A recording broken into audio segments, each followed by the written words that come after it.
Well, hello everybody, and hey Roger. Hi, Tino, and Now, everyone else.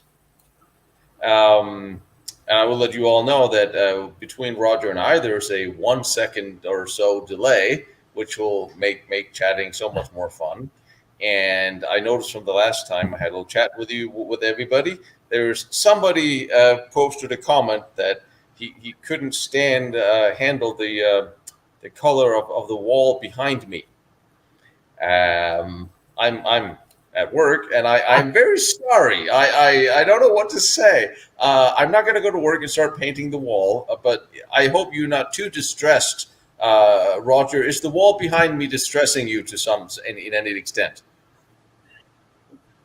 Well, the fact it doesn't have a fantastic war-like picture on it, yeah, it is depressing me, being just Yeah, yeah, yeah. blank. I know. I'll have to start to decorate my work of place of work here.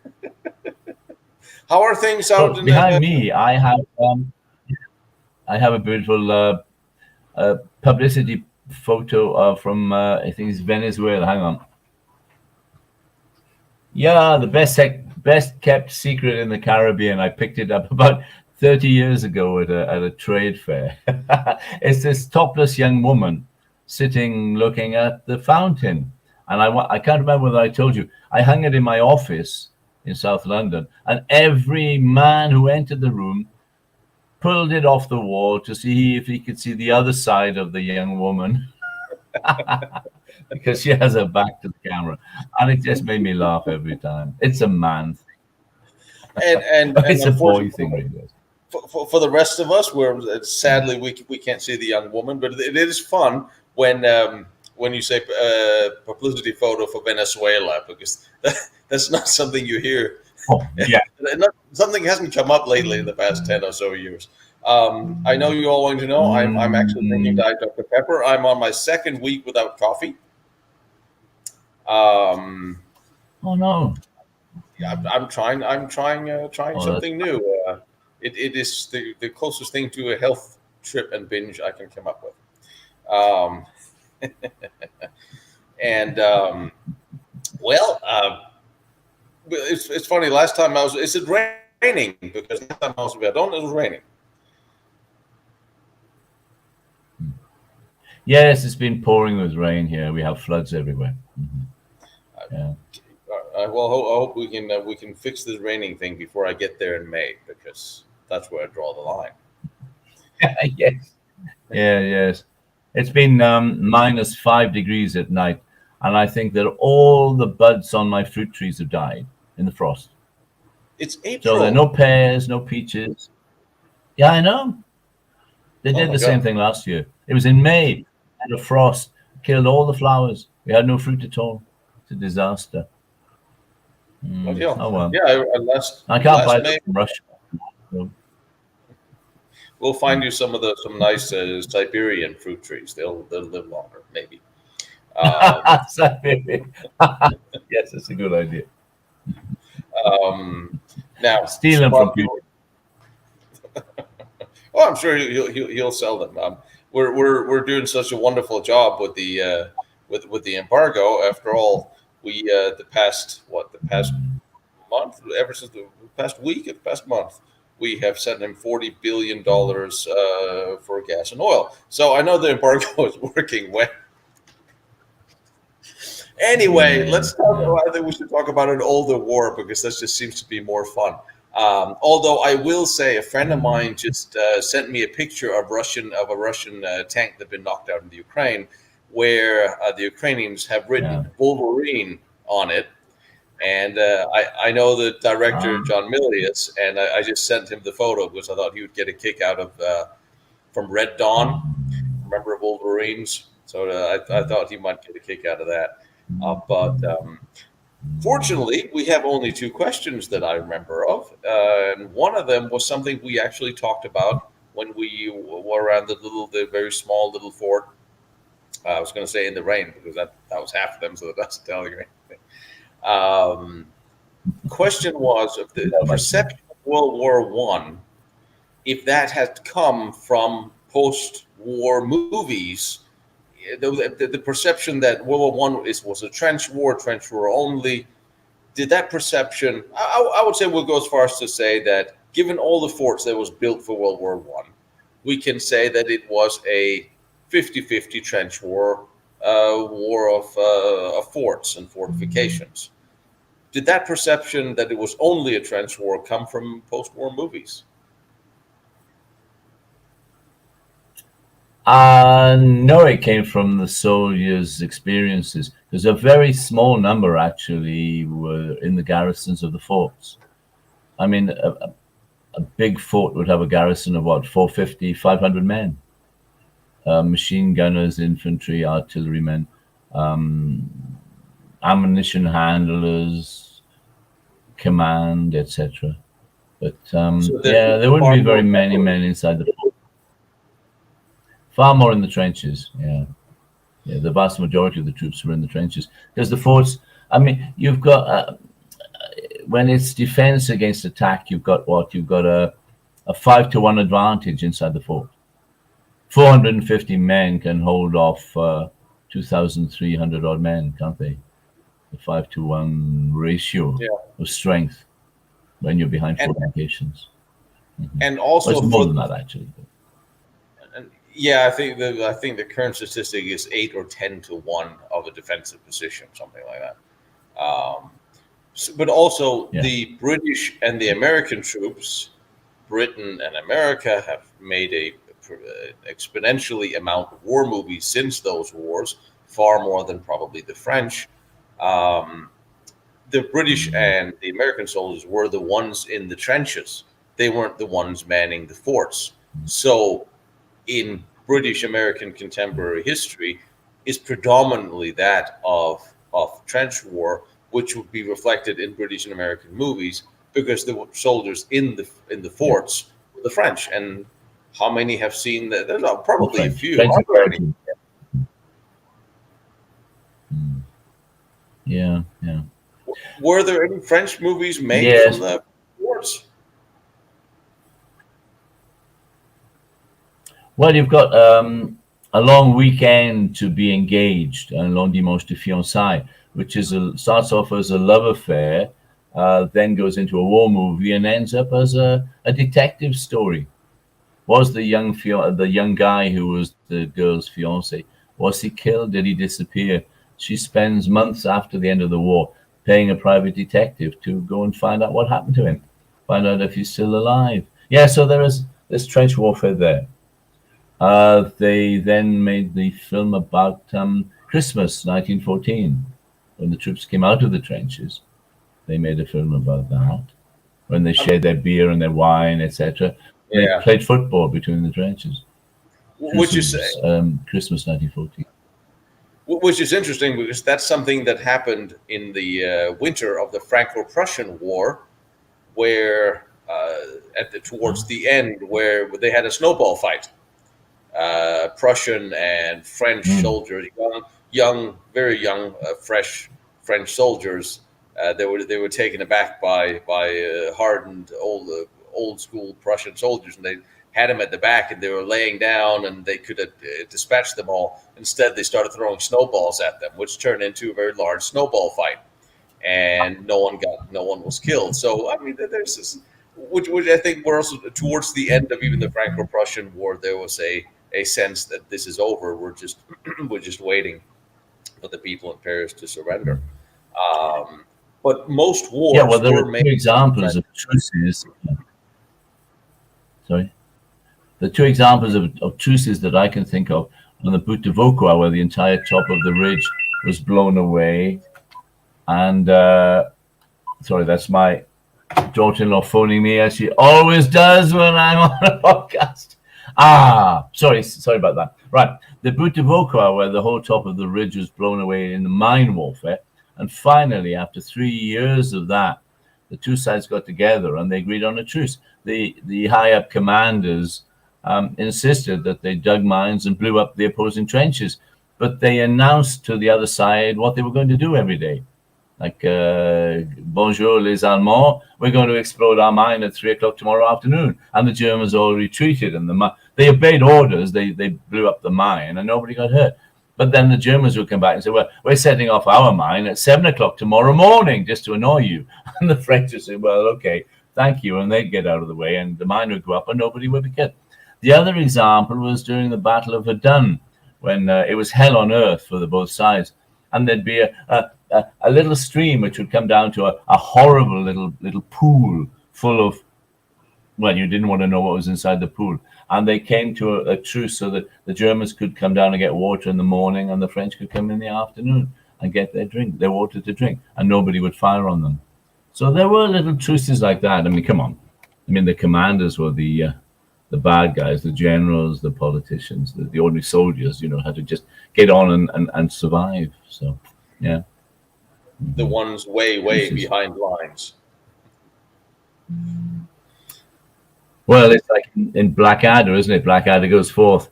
The general says, when you go over the top tomorrow, Blackadder, don't forget, we'll be behind you. And Blackadder says, yes, about 5 miles behind us.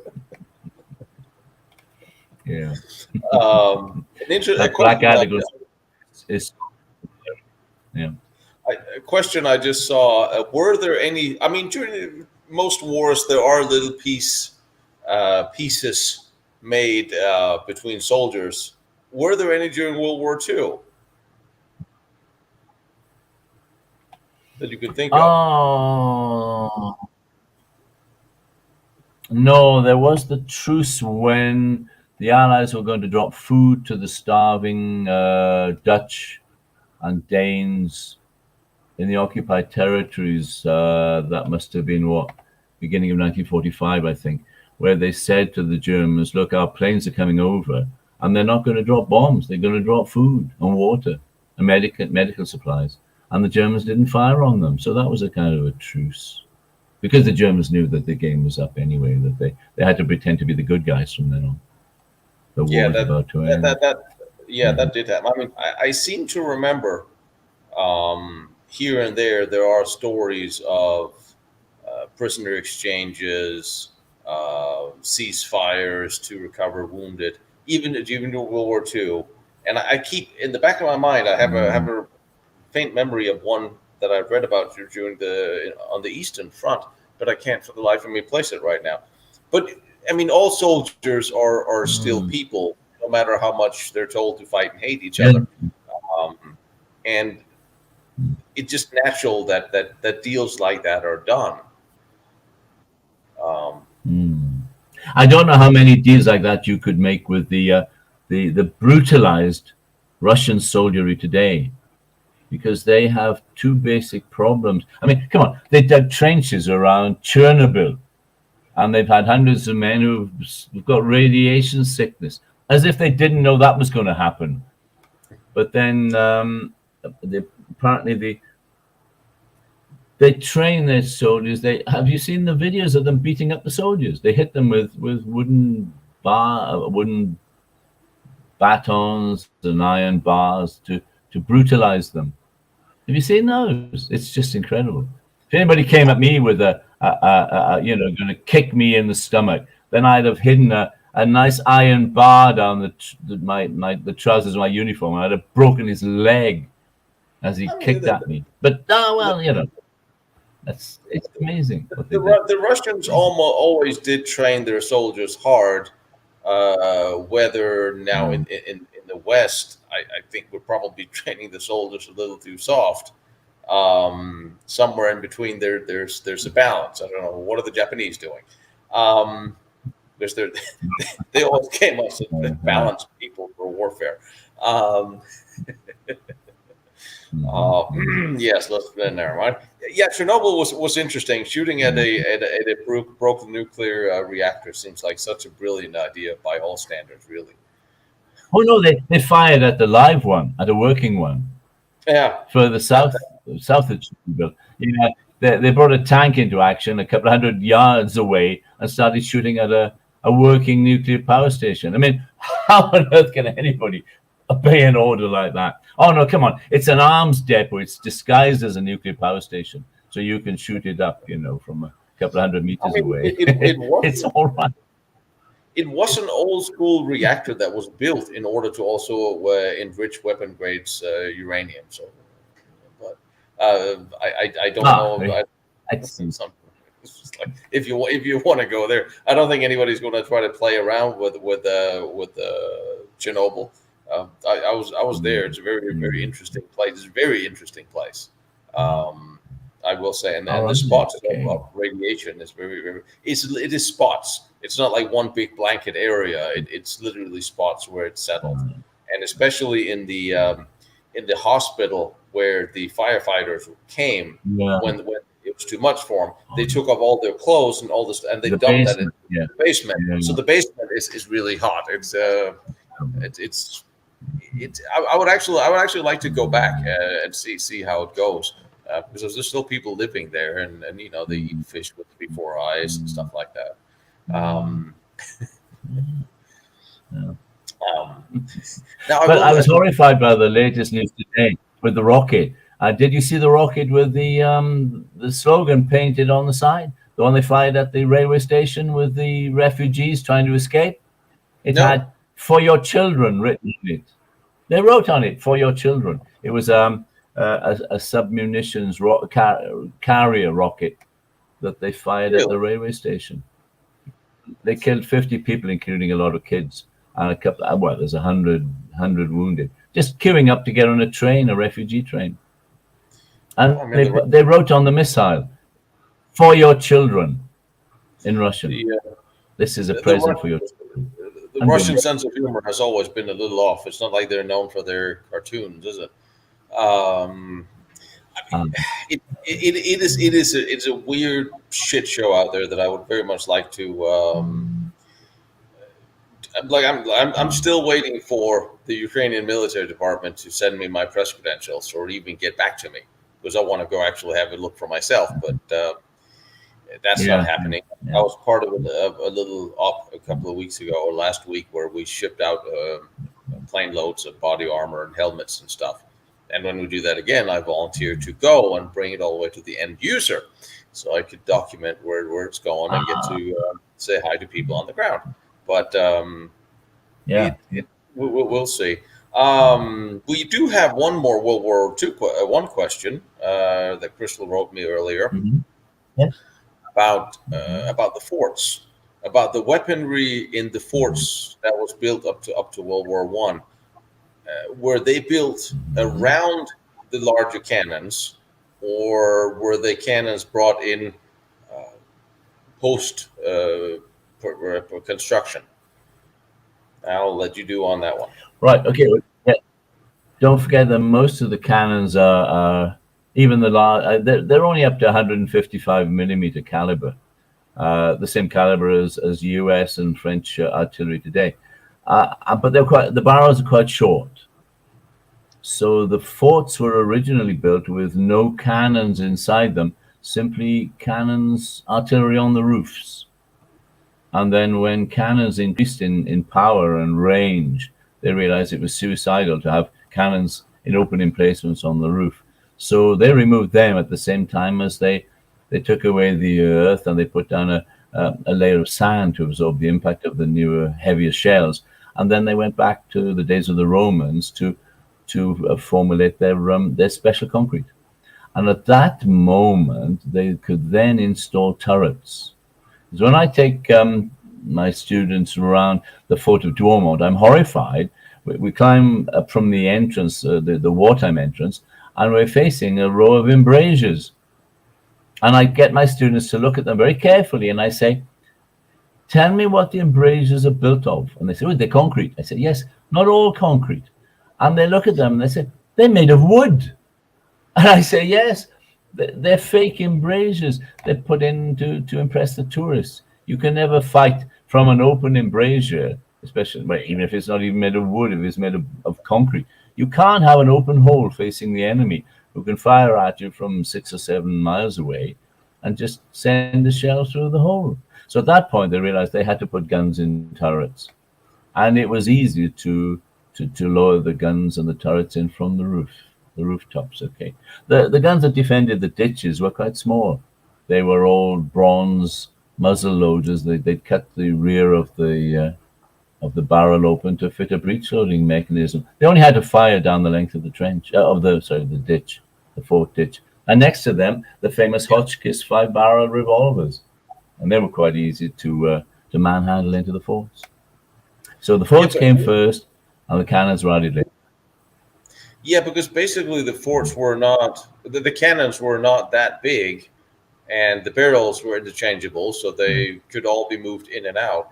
I guess we're not until we get to the big, to the big Atlantic Wall forts and cannons, or the ones in Sevastopol, where you get huge naval cannons, and they were also not placed until after, because they were pits dug, and then the bunkers were built around the cannons after they were in position and wheeled up with rails. So, yeah, you really are there any fortifications that were built around a cannon?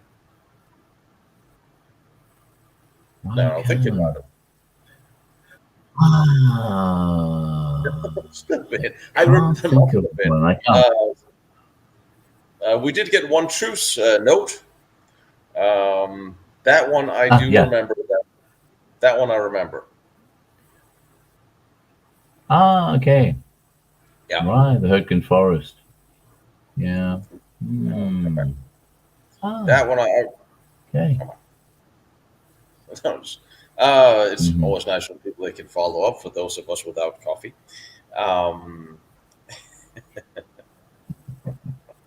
But it really is impressive when we walk through the World War I battlefields and we see how these walls that used to be the ditches that break up, and there's nothing left. It just looks like they were smoothed out with a very large iron.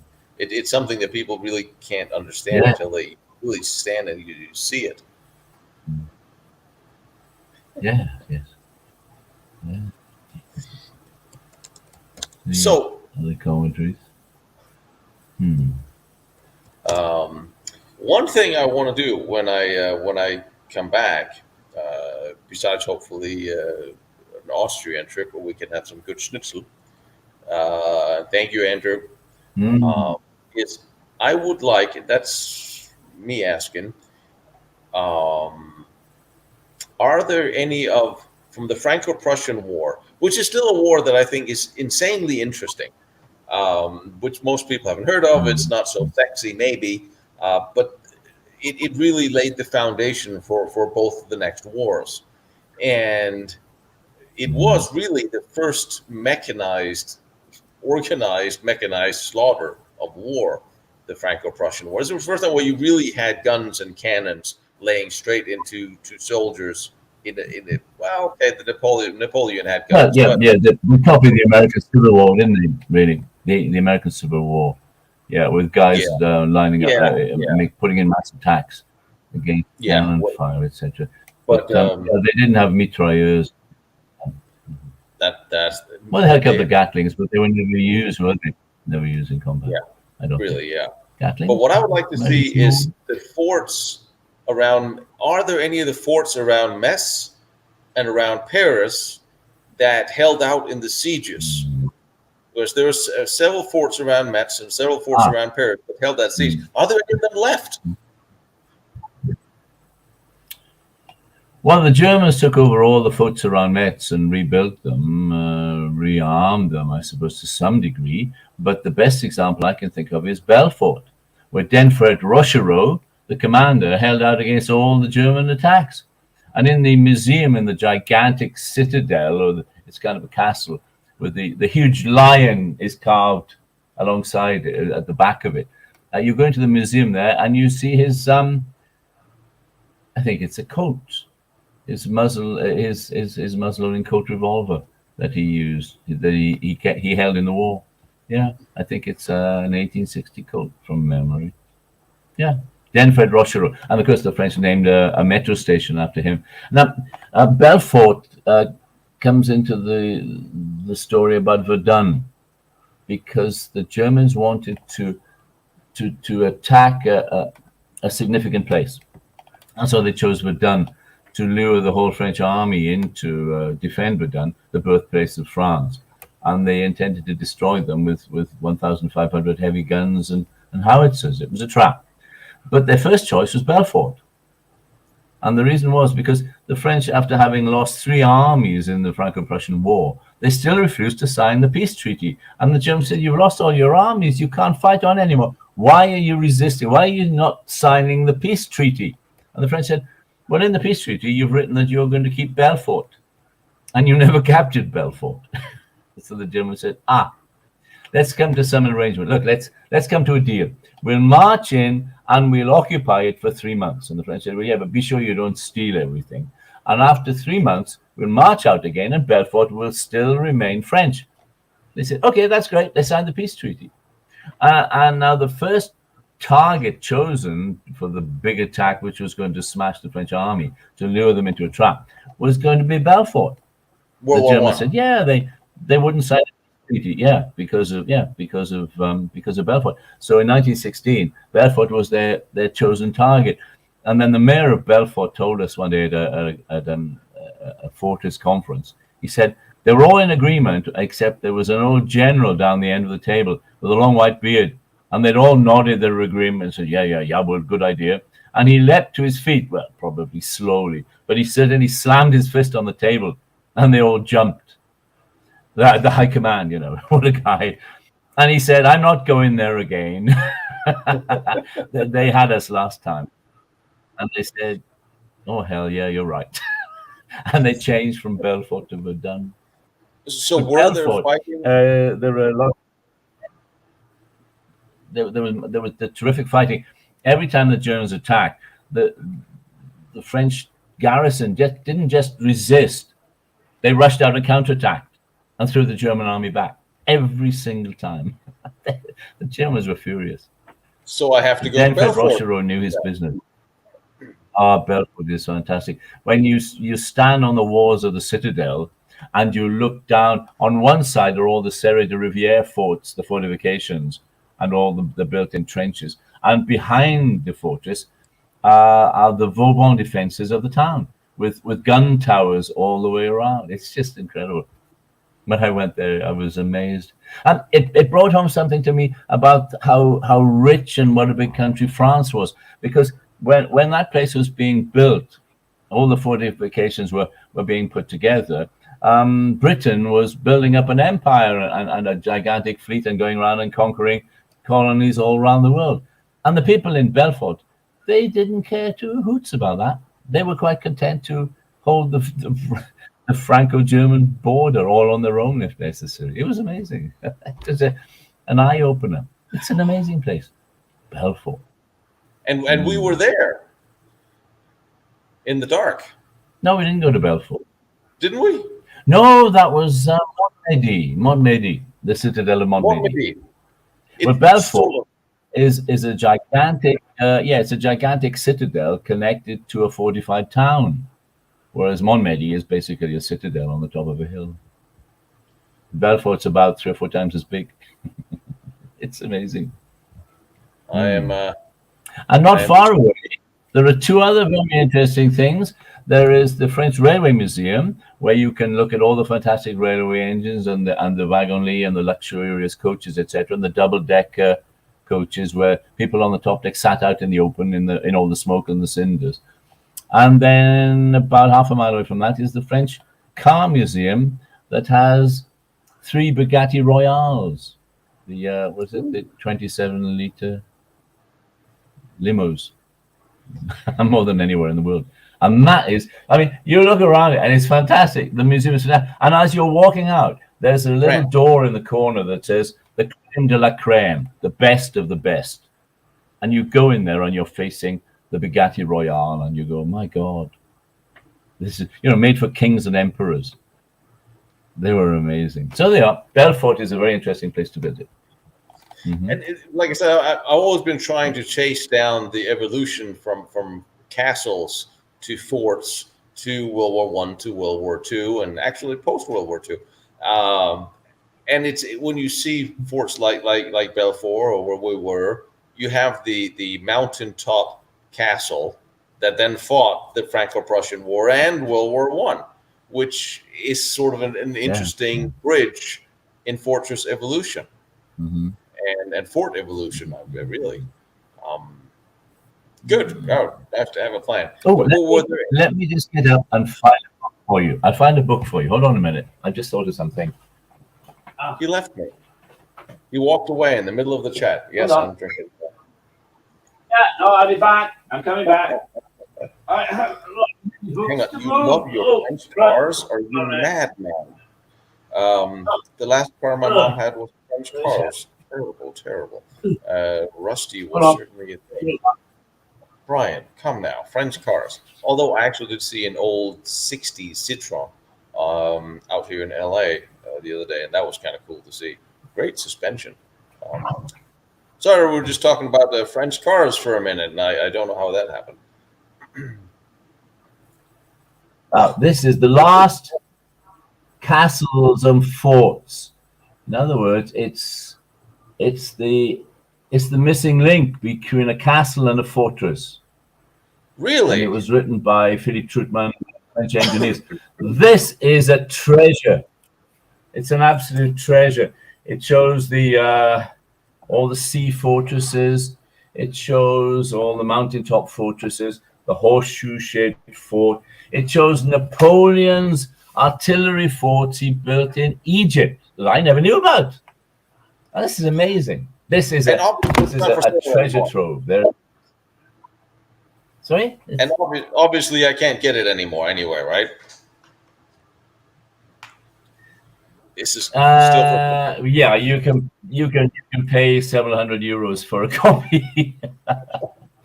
I would love to translate it into English. It's full of aerial photos and drawings, and it's just it's so beautiful. Well, and they gave it to me when I was with them. Why don't we just go to all these places ourselves and film them and document them and write our own book? Then we have an excuse to travel. That's it. Because you don't need to get up in a plane, do you? You have your little drone. Yes. Are you brave enough to send her out to sea and hope that she doesn't, have a mishap and land in the water? There is. Well, we already lost one that way, buried at sea. So I am fearing that. Oh no. It does fly in the rain. I have found that, but no, I will be buying another backup drone because the one I have quite a number of holes in it. I tried to fly it in the tunnels of Ebenimal.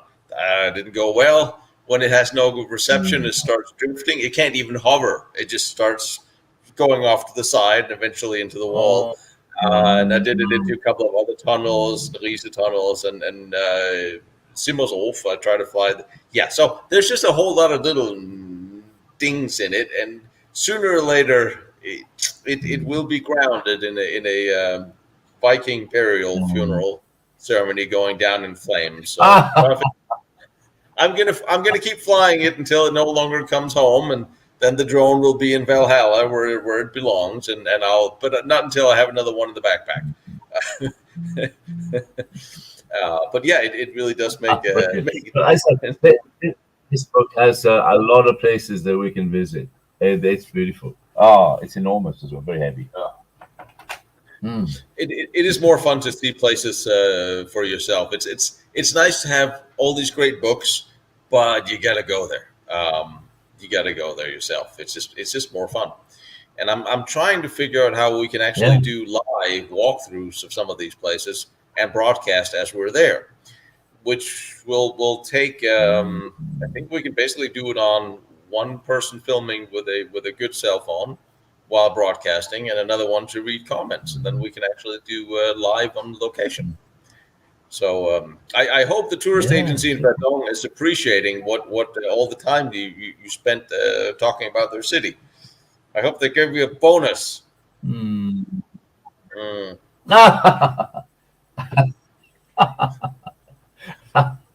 hang on a minute. I just saw a squadron of large pink objects with curly tails fly over the house. when pigs can fly. A little joke. That's funny. That's what I wanted to respond when somebody posted yesterday that the videos we've been doing when that people should start teaching from them in school. I'm like, I think I wrote when pigs were flying. Well, don't forget, I'm still trying to remake contact with my friends in Switzerland to get us into some of the absolutely fantastic forts which are over there. But Yes, it's very scary driving up 42 hairpin bends with no barriers to get to the top of a mountain. That's quite scary. I've been to the Canary Islands and I've driven the buses there. I know. Yeah, but Switzerland, it's white the metal ride. thing. Yeah, it's like, can't they just make one straight road? No, have to be this really curly thing. I actually spent some time in the Alps last time I was there, as I came back from one of the Italian forts, because there was a car sitting on the side of the road with a dog in it, and I thought that was really strange. So I had to go up and come back just to make sure. Well, maybe the owner fell off a cliff or something. And he was out taking pictures of sheep or something, and everything was fine. But like, you just go by in the middle of nowhere, there's a dog in a car. That's that all right. But yeah, driving those places are really interesting. And some of those old forts, stop forts from before World War I, between the border of Germany and Italy, is really very interesting. The way they're built into the mountains. Yeah, brilliant. Well, I have a tale. My friends call it the Truck of Death. It was a journey in Switzerland. We were staying in a fortress at the top of a mountain, and the association, the president said, "Come on, I'm going to take you down in the valley, and we're going to look at another much smaller fort." And foolishly, we jumped into a giant 1950s truck made for the Swiss Army, a four-wheel drive truck. The only problem with it was it had drum brakes and no synchromesh. And it was driven, well, the other problem was it was driven by a 19-year-old maniac who insisted on driving at full speed down the hills, round into blind Z-bends, waiting for the post bus to arrive coming the other way, when we were simply fallen off the cliff. So as he hurtled down towards the next bend in second gear, I kept wishing, stay in second, crunch, nope, up into third. Off we went, accelerating at full speed towards a blind bend with a 1,000-foot drop on the right-hand side. Every time he managed to get round the bend, I was in the rear of the truck and I was hanging over the precipice, looking down into the void. And he would hurtle along, and I'd say, "Now, come on, change back down into second. Crunch, brum, brum, crunch. Oh, just make it." Skid round the next bend. Well, I turned to my friend sitting next to me, all white-faced, gripping onto the rails, and I said, "Look, if he makes it round the next bend, I'm at the back of the truck. I'm jumping for it. I'm jumping off onto the road surface. You're all going to die." And one of them at the very front of the truck, he put his head round the cab window and he said, "You can slow down, please." Oh, right. The young man slowed down. We made it safely to the bottom. I asked my friend, the chairman, I said, "Look," explain the problem. I said, "We're a bit scared by this driver." So he got another young man to take over and promised to drive gently back up to the fortress at the top of the mountain. When we got there safely, the other people in the truck didn't know that I'd got the driver changed. One Swiss guy leapt out. He ran over to the driver and he shouted, "I was in the paratroops. You were in the kamikaze corps, were you?" The driver looked out amazed. The second Swiss leapt out of the truck. He threw himself on the ground like the Pope does when he arrives in another country and kissed the ground. I was so amused. They didn't know I got the driver changed over. But my friends always refer to that as the truck of death. I'd have jumped for it. They were all going to go over the edge, I'm sure. And going up those roads are never as bad as coming down them. I will say. That's true. And the problem is you go through the Alps and you go through into Italy around the neighborhood, and you'll see an interesting bunker, a fort or something built into a rock side, but there's nowhere to pull off. You can't stop and get out and get to it. But there they're very, very interesting. And it's funny because I remember, now I'm going to have to put it out there. A friend of mine someone told me that they knew the guy that was the curator of the defunct NATO super bunker up in Italy, and I can't remember who told me, and I can't find out who it was. But there's no, they let you in. It's a very, very large bunker, and he's just been asking everybody I know, because remember, it was something that had come up in conversation the last trip. Nobody owns up to it. So Italy, I don't know. Italy also built some very interesting forts facing Germany during World War II, and they didn't stop until late 1942 when Hitler told them to stop. And I never could figure out exactly why the Italians kept building these facing Germany, because they were allies, and I don't think Mussolini had any intention of them not that stopping. So, and some of them are very elaborately built into rock sides with opening doors that are camouflaged as rocks. So even if you drive by them, you can't see that they're there. The cannon position, machine gun position. They're very, very interesting, and I want to get into some of those when I get there as well. Now that I'm starting. The Swiss did the same thing. They had artificial rock faces that would open up to show you the armored doors, and then you'd have the gas airlock, and then the radioactivity protection as well, which they added later. Very efficient systems they have. The Swiss were always still have them. They're still there. The Swiss were always a little bit on the edge of being invaded a few times, but I mean, who has the gold doesn't get invaded, right? Well, that's what I asked them. I said, "Who did you build these defenses against?" And my friend, he turned to me and he said, "Well, anybody, everybody. If they came from the west or the east, we'd shoot at them." Yes, great. Did I ever tell you about the German Leopard tank disaster and the Dragon's Teeth? Do tell. Is it worth relating? Well, my friends are all colonels, retired colonels. Obviously, it's like the French army. When you retire, you're still in the army. You're still in the army reserve up until the day you die, I suppose. But yeah, I wasn't born in France. If I got to be an officer, I could have a brand new uniform every time that it changed, even if I'm in my 70s. And I could also go into any base in the whole of France, show my card, and get a free meal in the officers' mess. Would be quite handy. Well, the Swiss do the same thing.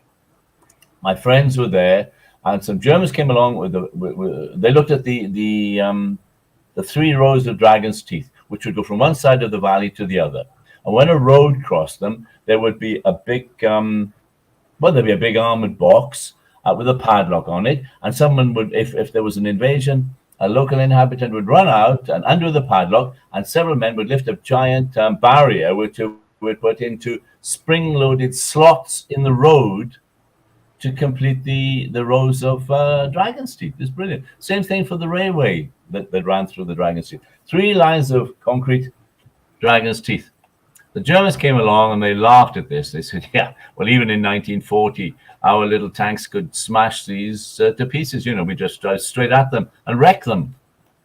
And then the Swiss said, well, it would be very helpful for us if you had demolished some of these lines of Dragon's Teeth. And so the Germans said, yeah, but we bring a brand new Leopard tank and we show you how we can knock them over with that. And the Swiss all stood there with their hands behind their backs, looking down at their feet and not saying too much. And the Germans got in the tank and drove it at full speed towards the first line of Dragon's Teeth. There was a tremendous crash. The tracks were ripped off, and the tank ended up balanced on the 3 rows of Dragon's Teeth, sort of swaying slightly. At that point, on either side of the valley, armored shutters opened and the barrels of anti-tank guns poked out, pointed at the helpless Leopard tank, taking it from the flank. The Germans were furious. They were absolutely livid. They climbed down to examine what had happened. And they said, bastards, you never told us that these are not simply blocks of concrete set in the earth. They are in sockets. They're placed in sockets in 3 lines of reinforced concrete barriers which run from one side of the valley to the other, all three lines being interconnected. There's no way that a Leopard tank could do anything to that. And this was just smiled. And they I'd should love have to have known been there that day. The Germans should have known this, because even during World War II, they built theirs reinforced inside. So did the French. They're all, they look like cement, and then they got a whole lot of steel inside. Yes. And these were set into sockets in reinforced concrete lines. Amazing. Oh, I had to laugh when they told me. Mm-hmm. Tell me about the fortress of Namur. I was supposed to have gone there last time, and I never made it. Somebody just poked it up if I was going. That is an ancient. Oh, Namur, the forts of Liège and Namur and places like that around Belgium. Yeah, the Brialmont forts, they're very sad places because on paper they look as if they're very well built and very well thought out, very well protected and armed, with rotating turrets, etc., with some quite heavy artillery in them. But the fatal problem for the Brialmont forts was that they were let down by their contractors. Instead of having the modern French cement, the béton spécial of the French army, which was a state secret, I suppose, so that's why the Belgians couldn't know about it.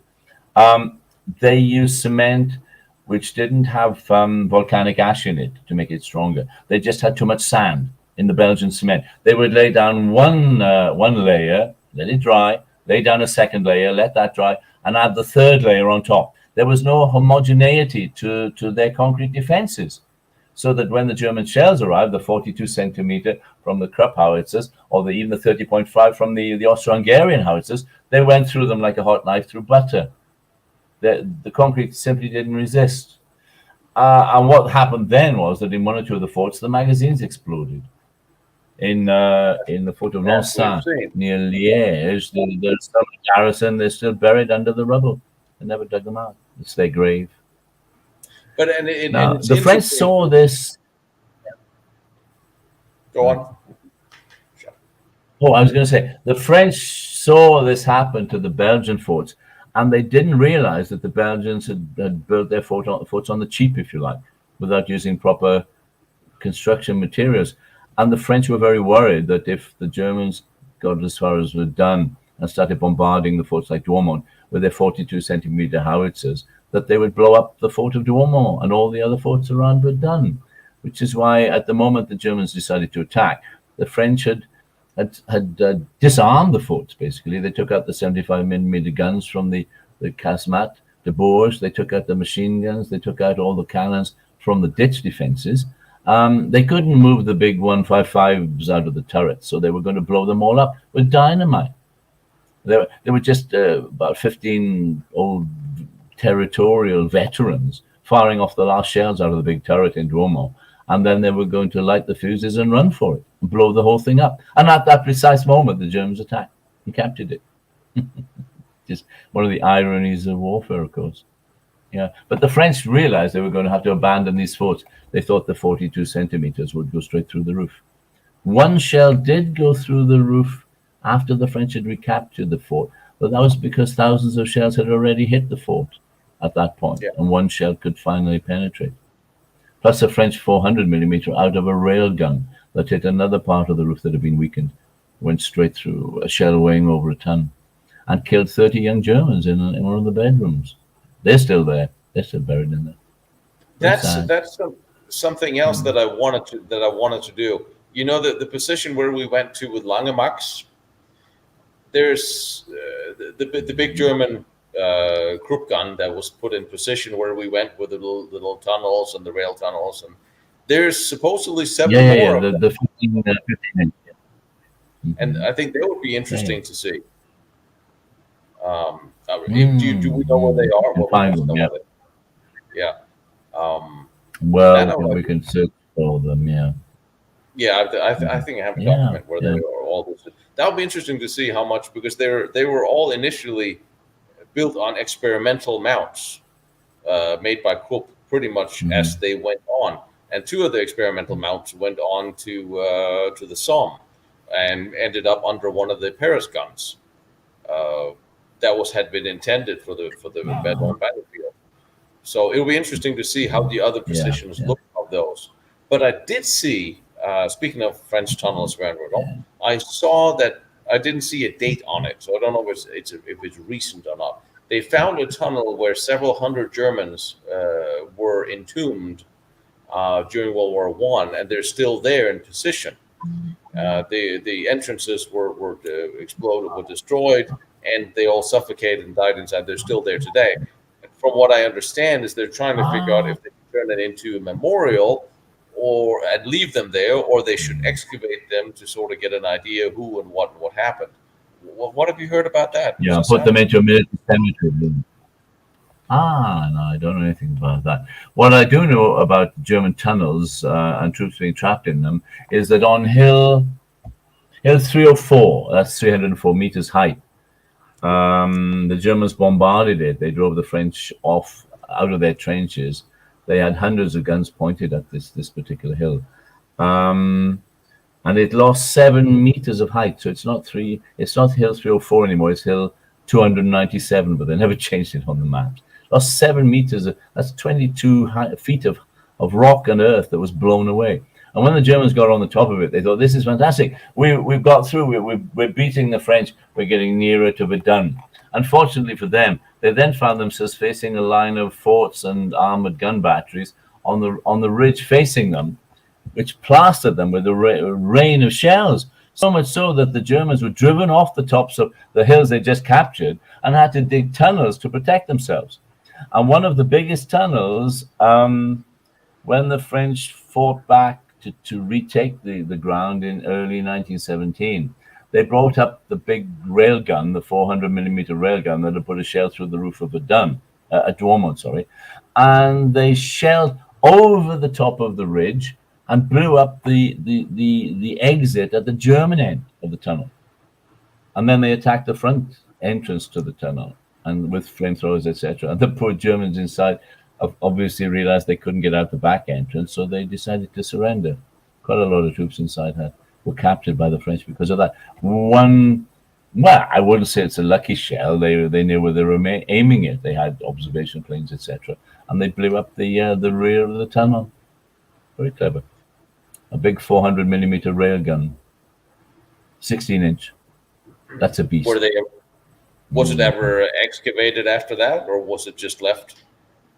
Did they dig the guys out afterwards, or? Well, yeah, the Germans came out and surrendered. They came out the front entrance, the French side, and surrendered. So there are no Germans left inside there. Because I remember you talked about when we were in the hospital bunker. We talked about there was a tunnel where a whole lot of guys got fried because somebody dropped a cigarette because they were storing the wounded. The Tavannes railway tunnel to the north of Verdun, which headed towards, I think the railway went to Metz eventually, and they fortified the side of the tunnel facing Germany, so the Germans couldn't get in. They built bunkers, etc. They cut the rail lines, etc. And they had cannons and machine guns protecting the tunnel. And then they used it as a shelter for wounded, several hundred men stored next to ammunition. And because they were using oil lamps, candles, etc. They were probably smoking. They had little burners to make their lunch, and of course the inevitable happened. The munitions exploded, and hundreds of men were the wounded men who couldn't run for it. Then they all died in the tunnel. It was terrible. The Tavannes tunnel disaster. Oh well. Why do we never learn? Wounded men next to munitions. It's just incredible. Mm-hmm. What I thought was interesting is, and I'm just trying to see if I can find that article for where they found that tunnel recently, and I'm just posting something completely different because somebody asked about a good tank museum in America, and there's quite a few, and I cannot for the life of me remember what they're called, so I just have to look that up. There's one I think moved to Virginia. The proving grounds out here moved. I think that museum moved to Virginia, I believe. and I will put that up as soon as I remember. Aberdeen.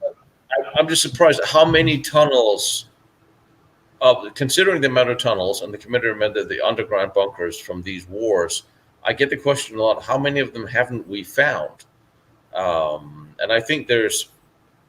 I sort of thought about it when it came to World War II, and I think from underground tunnels, underground factories, underground sites that was built during the Second World War that we haven't found, and I'm sort of thinking that at least 10%, 10, 15% of what was built we don't know or haven't found.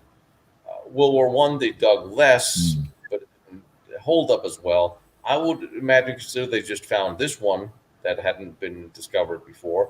There's got to be a few more. There's a lot in the underground of World War I. How much more do you think there is to come? Well, I mean, we hit upon them by luck, don't we, more than by anything else, really? Yeah. The thing is, local kids will know they're there because the kids will sneak into the tunnels. They will dig entrances and they'll get in, like they do around the forts around Verdun, which have been, the entrances have been filled with concrete by the French army, but the local kids still get in. They tell me how to do it. Oh, yes. They show me the ways they get in.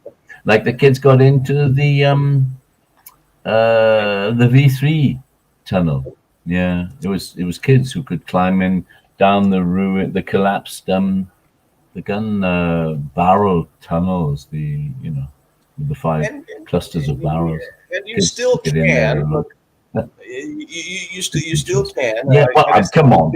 You know all about it. You jump down any hole. If you've got a torch, you can leap into holes that I although I will say with the V3 muscle openings, and I was standing on top of them, and I would need a rappelling rope.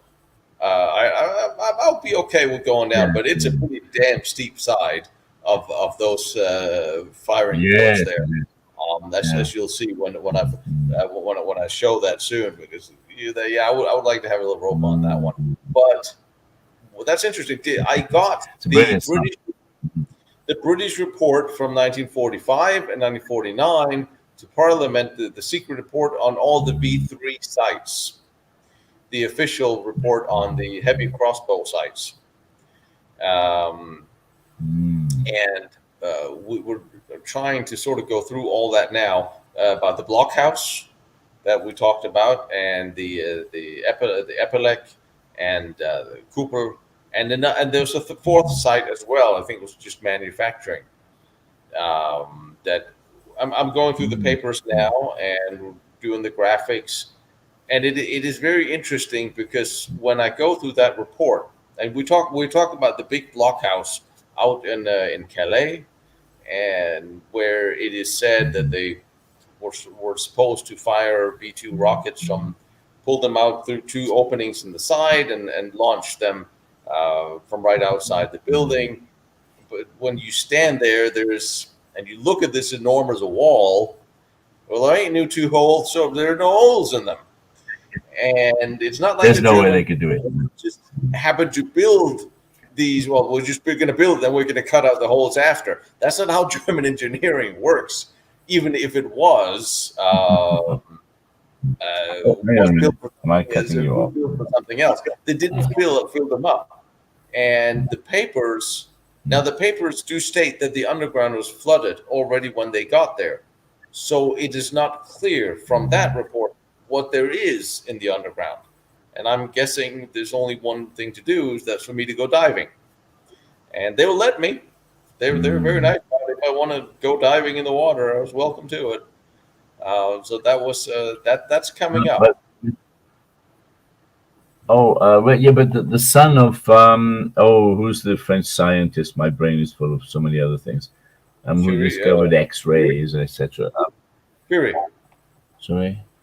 Curie? Yes, Madame Curie's son. He went into the basement at the big bunker, and he was one of the guys who came out and said, "Well, what we found in there, it's flooding with water. The Germans have smashed the water pumps, water evacuation pumps.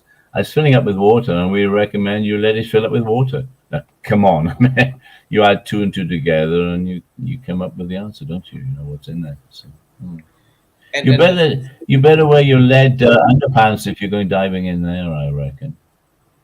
it's interesting because they did say that it was filling up with water because of the aerial bombing has shifted the underground, the plates. I mean, the cement, the blockhouse was intact, but you drop a ground penetrating bomb, a tall boy or something next to it, and it'll shake the ground underneath and break it from within. And that would that's why they couldn't do anything with it. But that's also what broke the water table and had that fill into the bottom of the bunker. The problem is, from the time they dropped the last bombing raid on that position to when the Allies actually got there, it wasn't the next day. It was quite some time after. So either there was a deliberate sabotage on behalf of the Germans as they just left, or it was a very large void to fill of water because it just, when you walk around this building, and they were really, really nice. It's owned by a family because by French law it was on their property and thus they own it, which is really cool. They all fled before the Germans got there. When they came back, there's this huge bunker sitting in the backyard, which is now a great tourist attraction, which is very nice.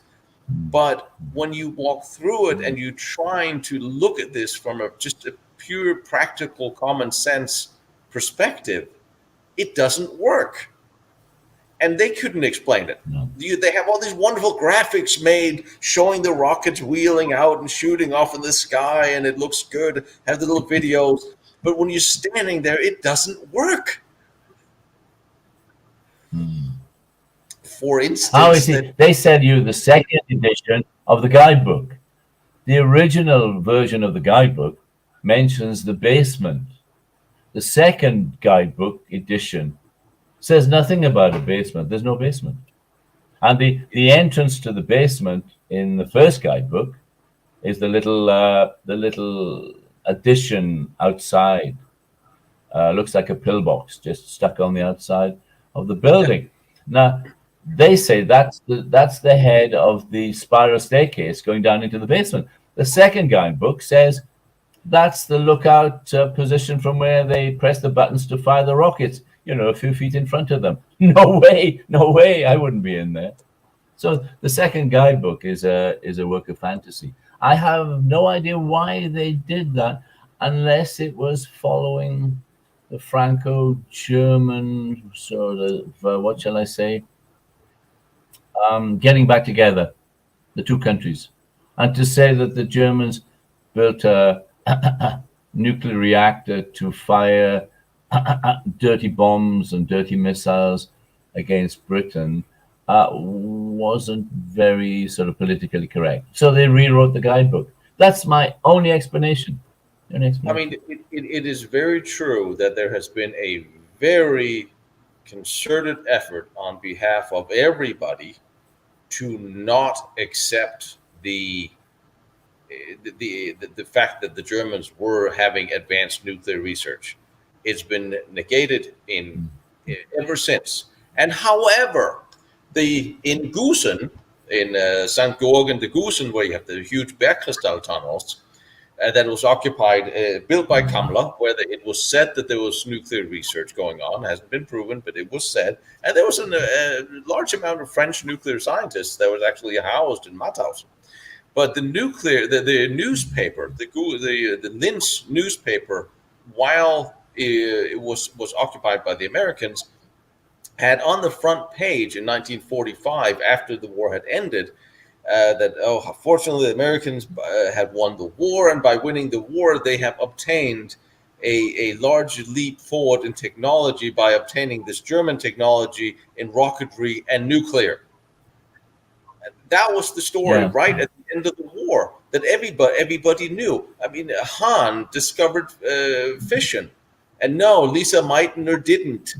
I know some people want to give, they did a lot of publicity to try to give Lisa Meitner the credit for Otto Hahn's discovery because she was his research assistant and she was Jewish and she was in London, but he discovered it and he posted it and wrote her in London in 38 that he had done it, and then she died to take the credit for it.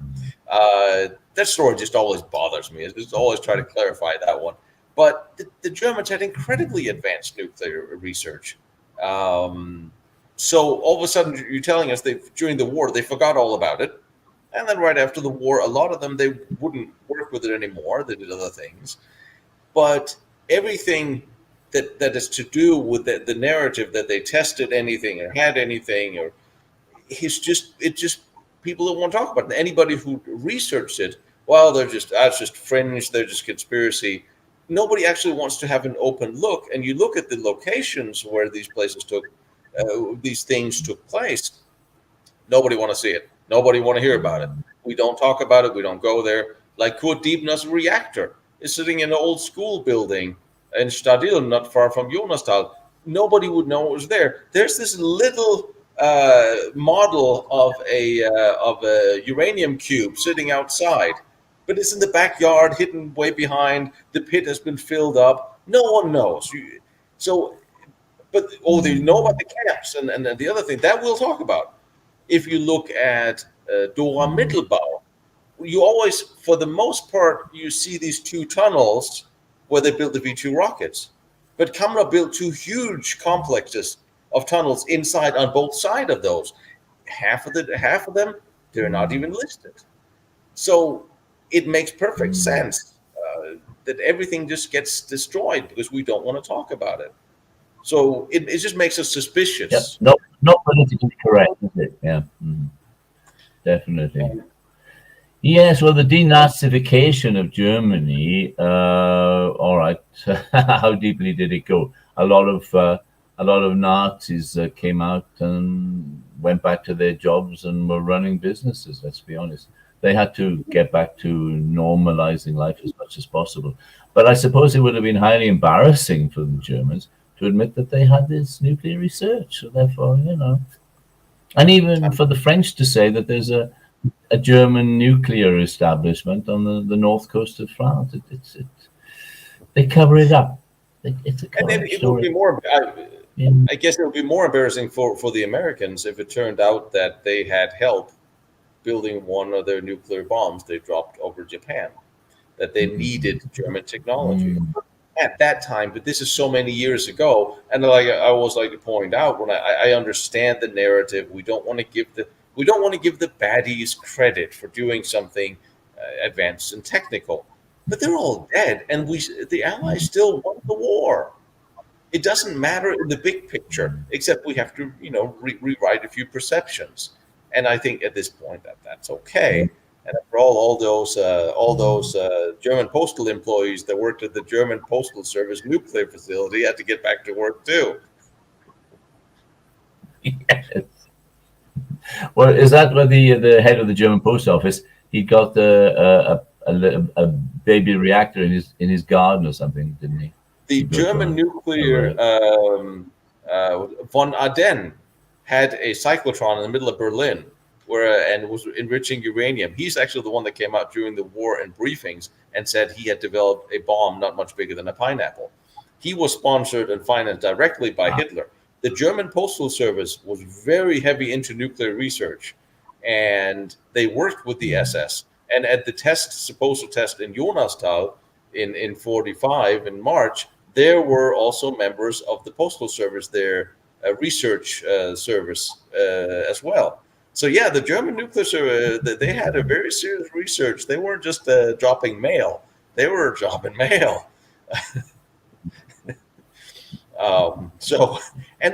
We know they were looking for something better to spike the V2 rocket with, because hitting London with 1-ton warheads in the rough direction really didn't do much. So they wanted a bigger warhead for the V1, and it wasn't. So they're working. I think they were working on a small dirty bomb or a small nuclear, some sort of efficient bomb to put on the V2, and that would make it all make more sense, and that would also make more sense for it to be where it was. Yeah. Like the Japanese aircraft carrier submarines that were supposed to torpedo the locks on the Panama Canal in 1945. Come on, come on. That's laughable. I mean, and when they heard of the surrender, they ditched their seaplanes with whatever they were carrying. They ditched them. They fired them off the catapults without starting up the aircraft engine, so they just fell into the sea and sank. I mean, the excuse given is they painted them all silver with American aircraft markings, and that would have meant that the crews might have been shot for, breaking international regulation. Come on, to jettison them like that. They'd have just repainted them green and put big red circles on them, wouldn't they? And then send them back to Tokyo or wherever. And those submarines we were not allowed to see anywhere. Well, there's one that's been sabotaged off the coast of Hawaii, isn't there? They discovered her. She was torpedoed by an American submarine after the war. The I-403, I think it was. One of the big 400s? One of the big 400s, yeah. They scuttled her, and they just found her sitting on the seabed. In two pieces, I think, big American torpedo hit her. Yeah. Is it within diving range? Well, they're taking photos of it. I know it was with, remote cameras on an underwater drone. But, I mean, it'd be interesting to go down with Geiger counters, wouldn't it, and see if there's still any trace of what they'd been carrying. Because they sank them all. We weren't allowed to see them. They didn't go anywhere. They never ported anywhere. They were sunk. Well, the Russians wanted to get their hands on them as part of the booty at the end of the war. The Americans said, no way, you're not getting your hands on these aircraft carrier submarines. Yeah, it's a fascinating story. I mean, that is the interesting thing about all wars is I'm starting to do more on the West Wall, because 20-some plus thousand bunkers have been destroyed by Germany facing France in the decades since. And the odd thing is the West Wall had nothing. It was started in 1924, not by Hitler. This wasn't just his idea. This was started a long time before he came into power. And they've still been destroying this huge defensive line that has been very much discredited ever since. Again, we just see this concerted effort to destroy historical sites. At least in France, for the French sites, the French are taking better care of them.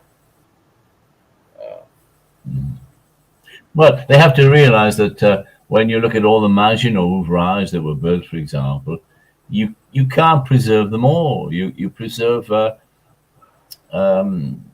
or 4 as different size specimens with different armaments.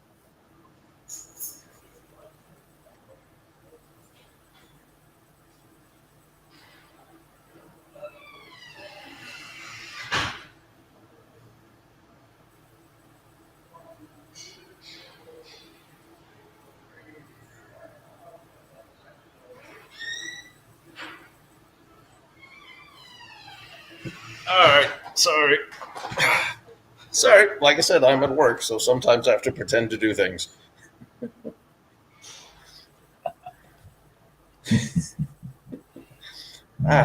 So what was it? Von Braun even before World War II? Oh yes, you're talking about the West Wall. You haven't yet got to see Katzikopf, have you? We tried to make contact with the local fire brigade. We were in contact a year and a half ago, and then when I came out the second couple of times, I wrote them, and they never wrote me back.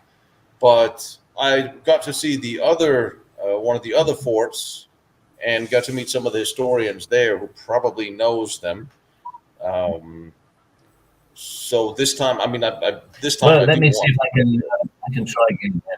Yeah, I'll try to remake contact with the people of Katzikopf, See if you can decide it. It's not that far away from where I live at the moment. It's a fascinating fortress. The French actually tried to blow it up at the end of the war because they didn't want this fantastic fortress. They blew up the boarding fitting, yeah. Yeah. But they didn't succeed very well. You've got the roof which comes down at an angle, a 45-degree angle. So you have to duck your head when you climb into the main fortification. But it's fascinating. It's on multi-levels with a power station, a hospital. On the top of the fort was a rotating flamethrower turret. Yes. Which, I was going to look this way. Yeah, it did go to them. Yeah, okay. The Eiffel 400s. Yeah. That's always nice when people, they follow up on us. Yeah. You coming back? Yeah. Good. I'll see you later. All right, man. Hey. Yeah, at least you know when someone is visiting you because you have that special squeaky door sound that you set in motion. There is the squeaky door sign, and I'm also surrounded by weaponry, so we're all good. The one thing I did, I'm in America, of course I'm armed. One thing that I found was interesting was, I think it was the West Wall Museum, that whole fortress that was built. It was like the Hudson Cup. It was just wasn't quite as finished, and you got to see it. The interesting thing is, and this is one of the problems we have with historians everywhere, is you had the same problem with the Danish weapons manufacturer, the Messen, the guy that had some of the Metzen papers. Yeah. I have at the West Wall Museum, all the construction plans. They have a righteous museum with the exhibits and cannons and turrets and guns and uniforms. It's a great place to visit. But the plans, all the construction plans, somebody, a historian that lives outside Metz or in Metz, he got them all from the French archives because the French took them all. And he will not share them. He won't give them a copy. He won't take photos of them. Here's of the people that have spent decades opening, running, saying, Care Museum, and there's one private historian who will not let them share the construction plans of the museum site they're actually running. That is absolutely because he has the plan to write a book about it. Yeah, maybe one day he may never write the book, and he will let them see the plans, but not photograph them, copy them, or have them. And that's unbelievable. And I'm kind of hoping that maybe there are originals to be found in the French archives. But we always talk about the problem with research and sharing, and when it comes to special projects or secret sites or nuclear or what have you. But this is all sorts. It doesn't get much more mainstream than a fortification, that a basic fort and bunker that was taken by the Americans, given to the French, built by the Germans. Everybody knew what it was. It wasn't used for the cold. It was used for the cold, for storage a little bit of preserves and nothing really. But everyone knows it. Everybody knows it was there. Everybody knows what it was. So why are there still historians that are keeping to themselves secrets of things that it's not an official secret? They just want to have their own little stash. Yes, I know. It's the problem of the expert. If you look back at when that mysterious cylindrical metal object entered the solar system at very high speed in 2017, and the Hawaiian Observatory, the first to see it, and we only had about, I don't know, hours to track it, I think, or perhaps a day, and to try to photograph it. And they named it Oumuamua, the first visitor to come to us from very far away. And it did a slingshot maneuver around the sun. No one's ever commented on that. I saw it myself. I looked at the NASA plan, and I said, damn, that's a slingshot maneuver. And then as it was leaving the solar system, it passed close to the Earth, the only planet we know of so far capable of sustaining life. And then as it left the solar system, it did something very strange.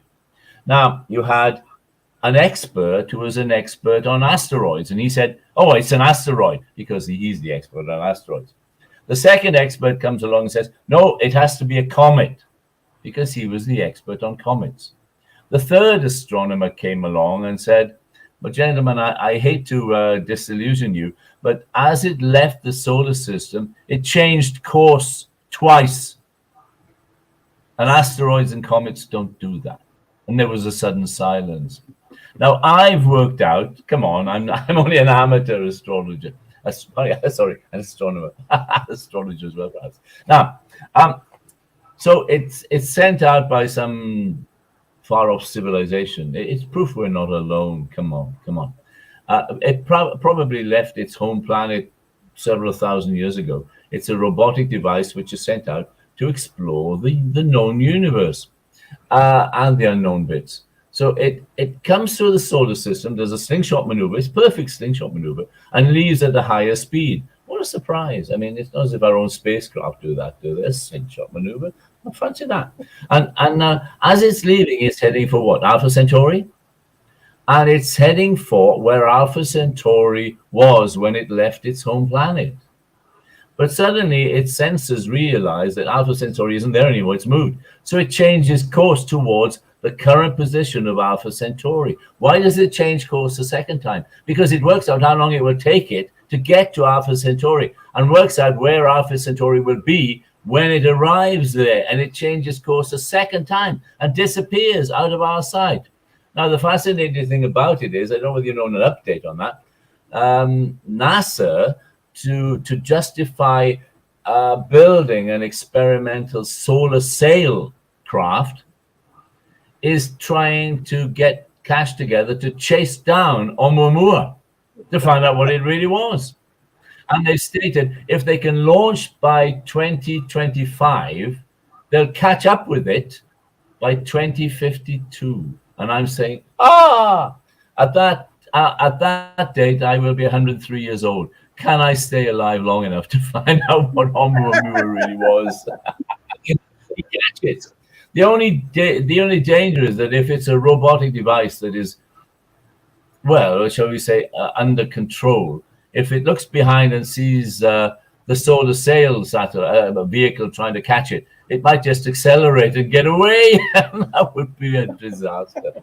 Or defend itself. Because you can't accelerate. So how is it? Yeah, how or try to defend itself. Yeah. How do we chase this thing down without fossil fuels? I know a solar sail. Riding on solar winds. This could be the big experiment to see if the atomic rocket would do it. Yeah. I think the atomic rocket. That's fascinating. I mean, it's the atomic rocket. The thing's been working for 50 years.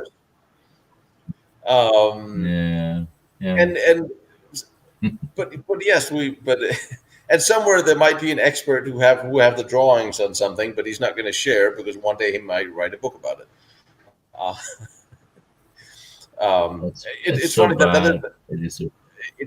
it's usually how I introduce myself to other historians or agencies that I want to work with is, would you like to see all of my files? I'll be happy to give you a copy.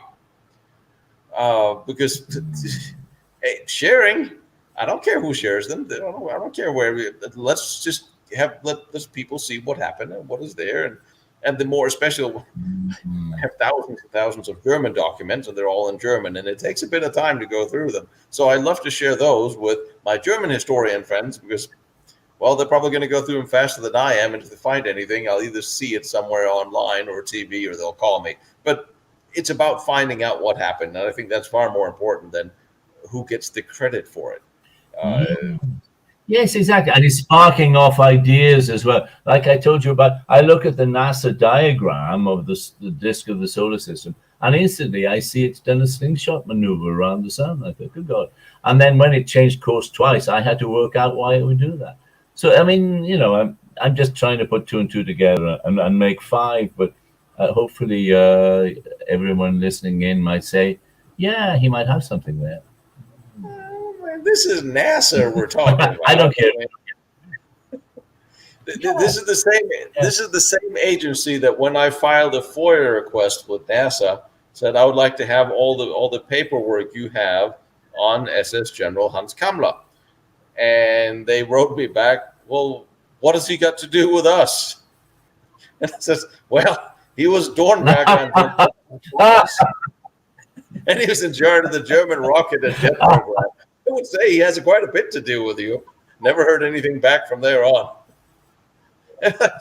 And when you see what NASA is doing now, they stick a camera on Mars or the moon that continuously sends back photos in a steady stream, but we're only allowed to see one per week or one a month or maybe one a day. Why? Why can't we just put the moon and the other Mars stream live? Just stick it on a website so everyone can see what we see live, real time, or as real time as it is. No. And it is just, and they always say you always have these wonderful eggheads that works in government or the NASA or the establishment. Let's call them that. They will always shoot themselves in the foot, whether it's the Austrians or Germans or NASA or the CIA or whoever it is, who 90% of the time are not actually trying to hide anything. They just have a way of a bureaucracy and bureaucratic procedures. We have to approve this, and this. 20 departments have to approve every photo, and it takes time. That's why it takes. So there's usually a stupid but bureaucratic reason why we can't see everything we want to see. The problem is, then they come out and say, well, we're never hiding anything. There's nothing here. This is what happened. But by not just showing us or showing people what's there or letting people go see or opening your cards, they're spurring their own conspiracies. They're actually the ones fueling it. Because they're just saying, no, you can't have a look, but there's nothing to see. And that argument just doesn't work.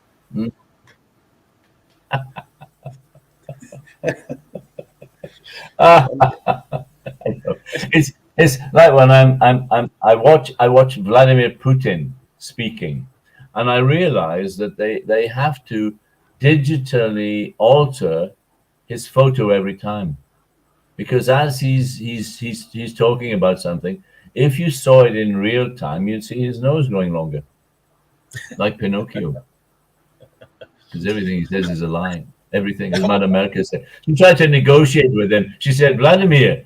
And he said, let's discuss, this problem. He said, no, it doesn't exist. That's how he starts. He deny everything. It's like Baldrick. Baldrick comes into the courtroom where Blackadder is being tried for shooting the pigeon. And he says, Baldrick, deny everything. So they say, what is your name, Private Baldrick? No.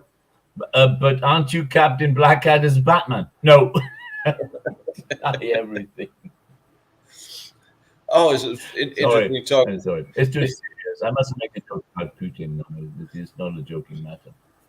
I mean, we're still back to the pyramid. If only I hadn't stolen my mansion, I'd have thrown it into the back of my car and I'd have been heading for the Ukraine, I'll tell you now. Without a press pass. I mean, that's kind of what I'm trying to do. But I was clearly informed that I am not allowed to just dilly-dally around with a rifle because I'll get court-martialed.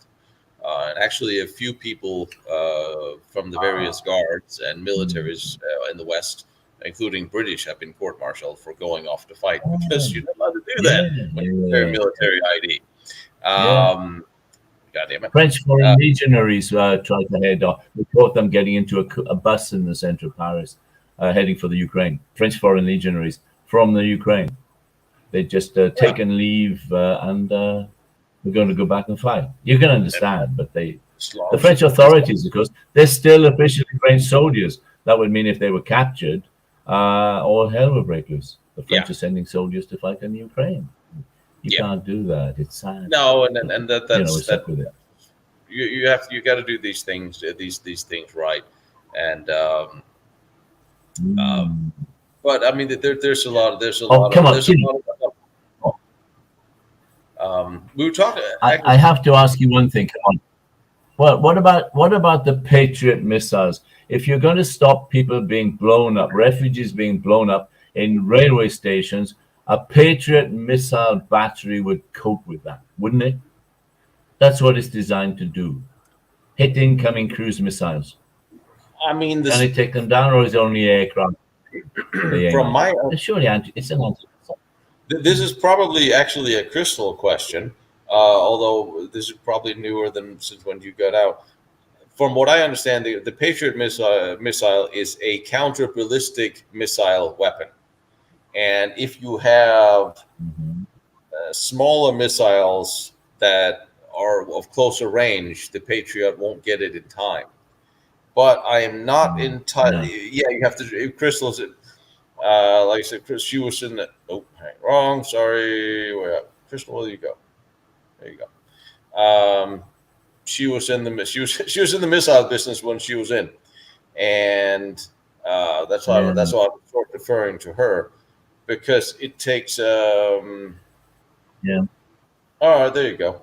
Yeah, it's like I'll defer to you on that one. But what I understand is it was to counter ballistic missiles like Scuds that are larger and on a more of a trajectory than smaller, closer range. But I find it so interesting that you can't just send the missile system without operators. We can't send operators because then we have our boots on the ground, and that's a no-go. So you have to train Ukrainians to use it. Why have we not done this over the past 6 years? Why didn't we send the Ukrainians that when they asked for it years ago or earlier this year? That I think that's an important question. I think it's interesting that the Ukrainians in this day and age of technology don't have the ability to counter something as simple as fixed artillery fire. You know where about? Yes, I've been wondering about it. There's one way to counter it is you send armed drones, don't you? Armed drones will take out a missile, a catapult missile launcher, or fixed gun positions. Drones would handle that. They just haven't got enough drones, I think. As Putin told the Turks not to send any more drones. That could be part of the question. What about something as simple as counter battery fire? I mean, ever since World War I, counter battery fire was one. And doesn't the Ukrainians have any artillery? You could do extra long range patrols would be a way of going about it. But yes, certainly drones in this day and age. But I always said that all the high tech stuff will not work after a little while when you need it the most, because it needs too much repair, it needs too much fixing, electronics, battery, electric, whatever. And we go back to the proven methods of warfare. And we're seeing that right now on the ground. It's tanks and it's artillery. Yes, and then also missiles. But still, tanks and artillery is making the difference on the actual battlefield, which can be taken out with relatively simple and existing means. So all the javelin is very effective. Yeah. And you have all these notions that modern war is going to be done by people sitting in containers with a joystick operating some sort of remote controlled tank, vehicle, plane, whatever. It's still not, we're not there. And I don't think we ever will be completely. You have all these machines, but you still need people on the ground fixing things, loading munitions and kicking down doors. It's just the way it is. Well, remember the turret in Duomo when we walked around there. It's this 70-ton turret that goes up and down in 1.5 seconds. Yes, and it's all manual with handles and levers and counterweights. There's not a single electric motor in sight. Even the Mont Charge is a long continuous chain with a guy turning a handle. It's amazing. There are no hydraulic pumps in it. There's nothing. It's all massively engineered, and guys turn handles. It's amazing. And it worked. In 1905. Heavily armed. Yeah. Absolutely. And Well, I mean, the Ukrainians say they've sunk 5 ships already. Now, when you see the line of Russian missile ships cruising off Odessa, to me, yeah, they look like sitting ducks. yes, I'm just wondering why no land-based missile system has been wheeled into place to take them out. If you sank half of them, or seriously damaged half of them, the rest would scuttle off. They wouldn't sit around to be sunk. And they've not done anything so far. It's a mystery to me. I They've think sunk that 5 ships already. I think that the troop ship that they destroyed, the Ukrainians, the Russian troop ship they destroyed, would have been done by air power because it was a little bit, from what I understand, out of range of a blind missile. So they would have had a plane come close to that, and I guess the Ukrainians are safeguarding their air force as much as possible because not that much of it. Yeah. And then I guess that now we can go back to the lack of statecraft of having politicians discreetly shipping them stuff that we want them to have without trying to blabber it all over the front page, ruining deals. Yeah, which is we don't have smart people running these ops. It seems, because it shouldn't be that hard. And in the past, since this war started, we sent the Ukrainians $1 billion worth of equipment. We sent the Russians $40 billion for oil. So it doesn't really seem that we have a very good plan. I will say we actually have an asinine plan. But again, this is something that should have been prepared for in years in advance. And but I think I think this will, and I'm hopefully, if we look back on our experiences of the wars, what kept the military going in the early 1900s was the expectation of World War I after the Franco-Prussian War. What fueled Napoleon III into the Franco-Prussian War was wanting vengeance for Napoleon I's eventual defeat. What fueled World War II spending was World War I. And then we had sort of these quasi-wars for the past 75 years. But ever since the wall came down, the Cold War came down, we've been led by people who have decided to believe that a conventional land war in Europe is not possible. It's not going to happen. And they downgraded their militaries across the board within the EU in general. And now maybe this will wake people up to the fact that there are, sometimes there are bad people and sometimes wars will happen. And you need to actually prepare to protect your borders and your countries, much as that terminology doesn't find good ground with them. Your democracy. Yeah. Mm-hmm. Yeah. I mean, hopefully some common sense response will come from this in a bigger picture. Hopefully. Well, there's one aspect which has never been discussed. In Russia itself, there are 10 million Ukrainians living in Russia. Yeah. Quite frankly, they're being fed the Russian propaganda picture that, their home country is ruled by neo-Nazis, and therefore the Russians are going in to save their cousins, the Russian speakers, etc. What if the Ukrainians get the real picture from their families back in Ukraine, sending them pictures, sending them messages?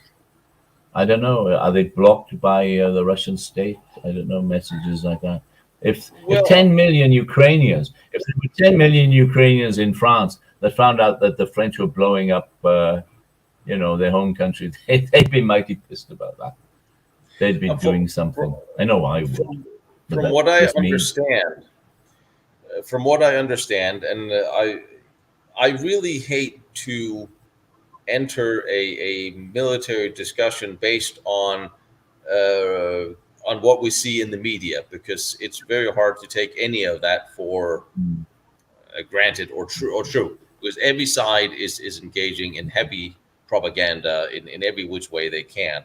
But if we take that aside and go with something that seems to be true from what I hear from somebody inside the Soviet Union, is the young soldiers and the call-ups and the recruits that the Russians are using are mostly soldiers from not the major cities, not from Moscow. So they're not, coffins are not coming home to Moscow. They're coming to Blensk or Siberia or somewhere small rural outside where it won't be noticed. Literally, and I hate to paraphrase, but soldiers that won't be missed in the bigger picture.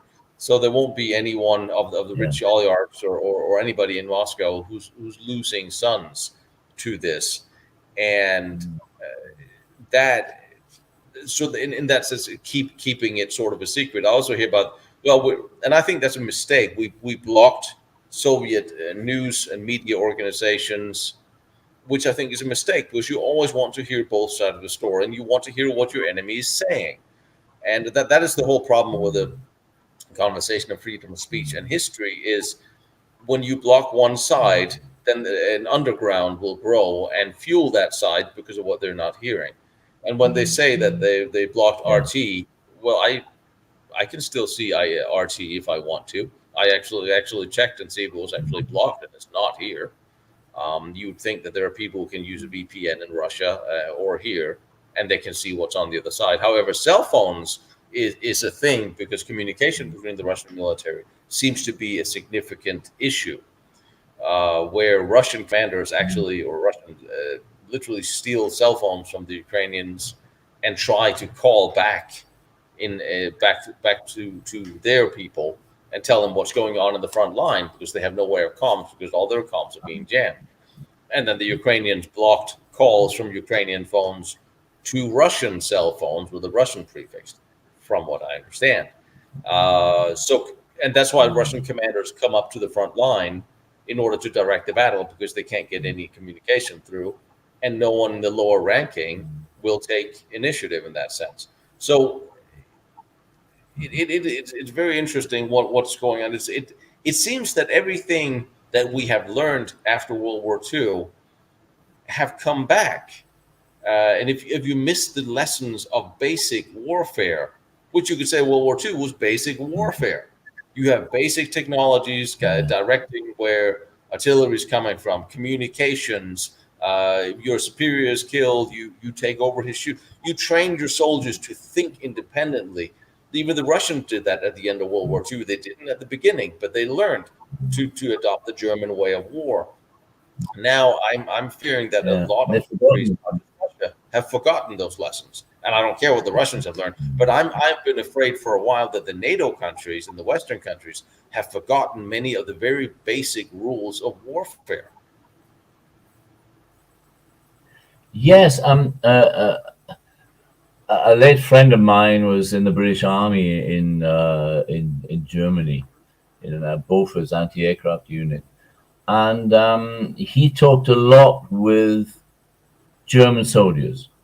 He met a lot of old Wehrmacht men, and he told me something very interesting one day. He said that the German army was based around the sergeant, the Feldwebel. Yeah. The officers came down with the general directions, and then for example, if there was an Allied attack that pushed the Germans back, the Feldwebel had the authority off his own bat to gather any units that he came across, whether they were truck drivers or radio operators or artillerymen or ammunition handlers, gave them a Schmeezer, an MP40, and led an immediate counterattack to throw back the Allies. That was they used that all the time. The sergeants were the backbone of the German army, and apparently the Americans have had to go to the Ukraine and teach them that they need the same kind of structure, because they had the old Soviet system where the officers control everything, and the soldiers take no initiative, which is what led them into trouble in 2014 in the Donbass area, that was actually taken over and occupied for the last 8 years. And now they're reaping the benefits of that training, because the Russians still rely on the office commanding everything, and you can't do that. It's the sergeants. The sergeants run things on a day-to-day basis. As we all Their know. reaction. But here, the interesting thing is, you're absolutely correct. The Russian army initially were countries less democratically inclined, which would be the most political correct thing I've ever said in my life, tend to not give lower-ranking soldiers very much say, power, or initiative. And the bigger the countries, the less initiative towards lower ranking. And it's interesting because I actually studied and lectured on this. And the Russian army was very much, even in the NATO countries, very much top heavy, where the lower rankings had very little to say. They were cannon fodder. They were supposed to be led in the war against NATO during the Cold War in 3 lines of advance. The first with millions of troops, or however, in their fronts, with all gear, all equipment, all weapons and gear. The second row were to pick up weapons. They will only have basic gear, pick up weapons from the dead. The third line of attack or assault would be picking up assault weapons and basic equipment from the dead. It was literally built into their attack doctrine, which means that if you're in the first row of attack, you know you're not in a good place. And it was literally to save on equipment for the Russian soldiers. And this was predominant battle strategy of the Russian army for 40 years, in a time where you would think they would have plenty of time to have learned better. And then when, as some of you may or may not know, I started in a National Guard military reserve, or the Danish military police reserve unit, and then went active with the Queen's Royal Life Regiment. And one of the things so I've seen that, and then I went to train people down at First Corps, and then now in the Guard here in California. And one of the things I can see is very interesting, a dichotomy between a small European military that is very much inspired by the German doctrine of war from World War II, probably a doctrine the Germans doesn't even adhere to themselves anymore, where every rank during World War II leading up to were trained to take the position of the man in front of him, rank-wise. The sergeant could fill in for the lieutenant could fill in for the captain, the corporal could fill in for the captain, the private could fill in for the corporal. So if anybody were killed or lost, the next man would automatically step in. The Germans would be given a general direction to their officers. Take that hill. How? Well, doesn't matter. Best way, you figure it out. And if I give you an order to take that hill straight on, and you get there and you figure, you know what, I'm going to go around and go up from the side, I'm going to disobey my order, that was okay for the German army. If you can go back and you can tell your commanding officer who gave you this direct order why you disobeyed it, because you, from the ground, found a better way, that would be fine. That would absolutely be fine. And I saw it. It's very interesting because the Danish army was it wasn't as small as it is now, but it was a lot smaller, and you had a lot more initiative. And we would do a lot, even as privates, we would do a lot of things, or corporals, as people work their way up. You would take initiative, you get things done. You weren't always on the phone trying, shall I do this, shall I do that? You just did it because you knew the overall picture from the beginning of the day, what needed to be done that day. So everybody just did it. And it was some time ago, I in my service here in the Guard, I have at times been blamed for taking initiative. I have been ordered to not take initiative at times, in fact. And the last one from a lieutenant commander that wrote me that, I've been in the military for a long time. You should know better. This is not what they taught you, is it? And I'm like, yes, that is exactly what they taught me. They have taught me to take initiative. Why have they not taught you to take initiative? And that's what scares me with these big militaries, where I think smaller countries, smaller armies, more responsibility on the individual, probably better individual training. But the Russians probably not whole big, especially if they're 2-3 months in recruits. They're not going to take a lot of responsibility initiative because they don't want to be there. And then you can go back to World War Definitely. II, and you can go back to De Gaulle, De Gaulle, and how much trouble he got into for taking initiative and publishing a book on tank warfare when nobody wanted to hear him out. Oh, That ended up cutting the French military budget because they were afraid of the French government was afraid of the military coup, so they didn't want to make them too strong. So when De Gaulle, he advocated before World War II on a strong, independent French military with a standing army and a tank corps, the politicians cut their budget because they were, and he published it himself because nobody wanted to publish it. So they saw that almost as treason. the army do need.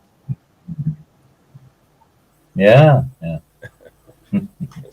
Well, treason also when the Maginot Fort commanders refused to accept the armistice terms in 1940. And they'd gone out, they sent their trucks out and brought in all the ammunition they could find for their 75 millimeter guns and 81 millimeter mortars and all the machine gun ammo they could lay their hands on that had been abandoned in the desperate runaway, of the infantry.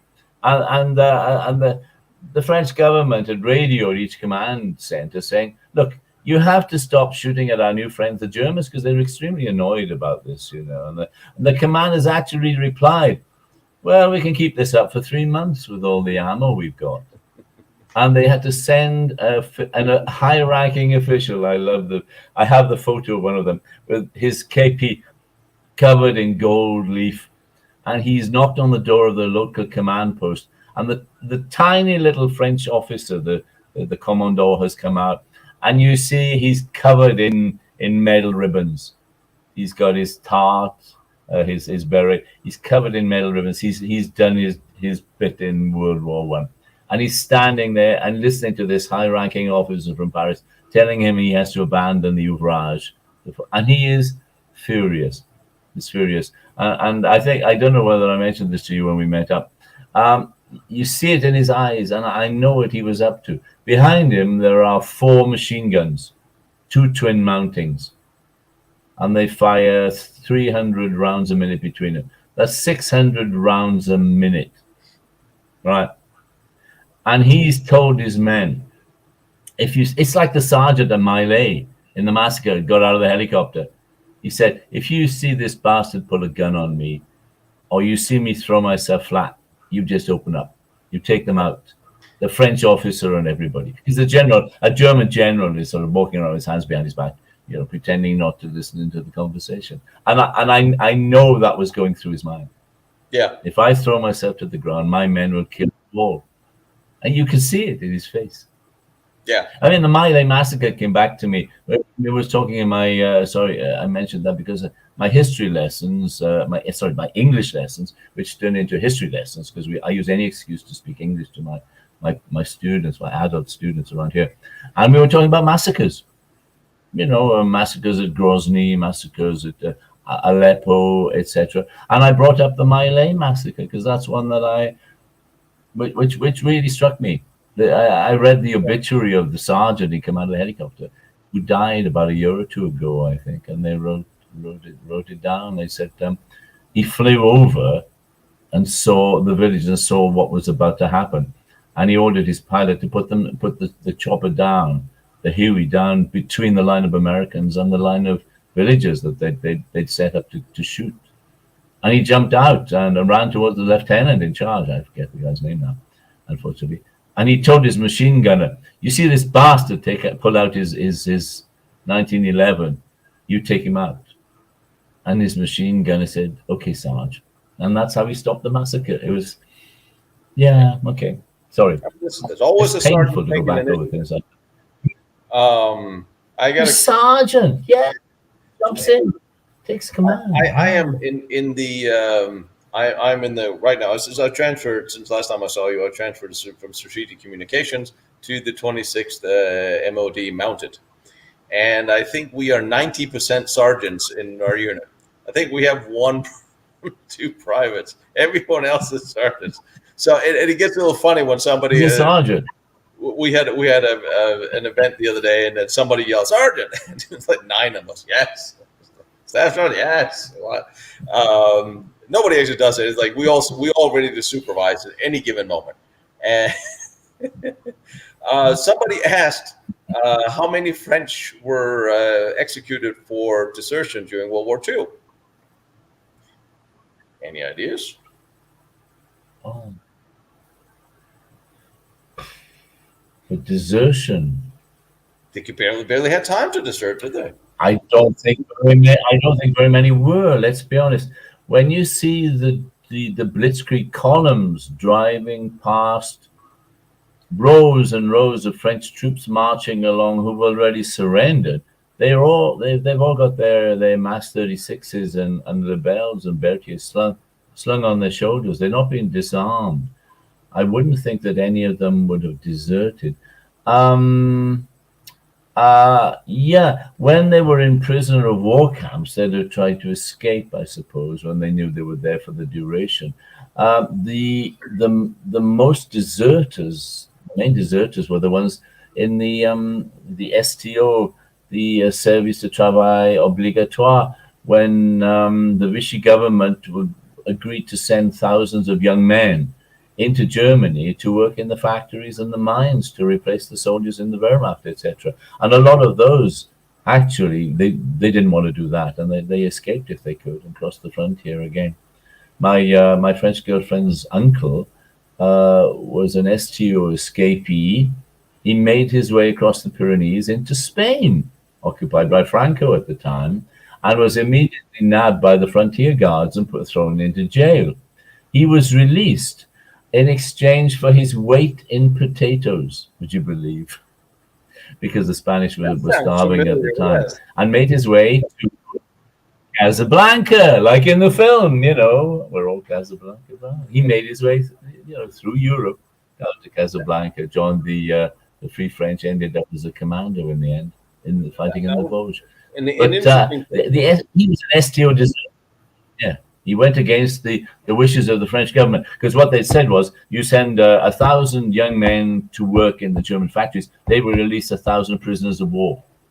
They had, 1.5 million soldiers they captured in 1940, held as hostages.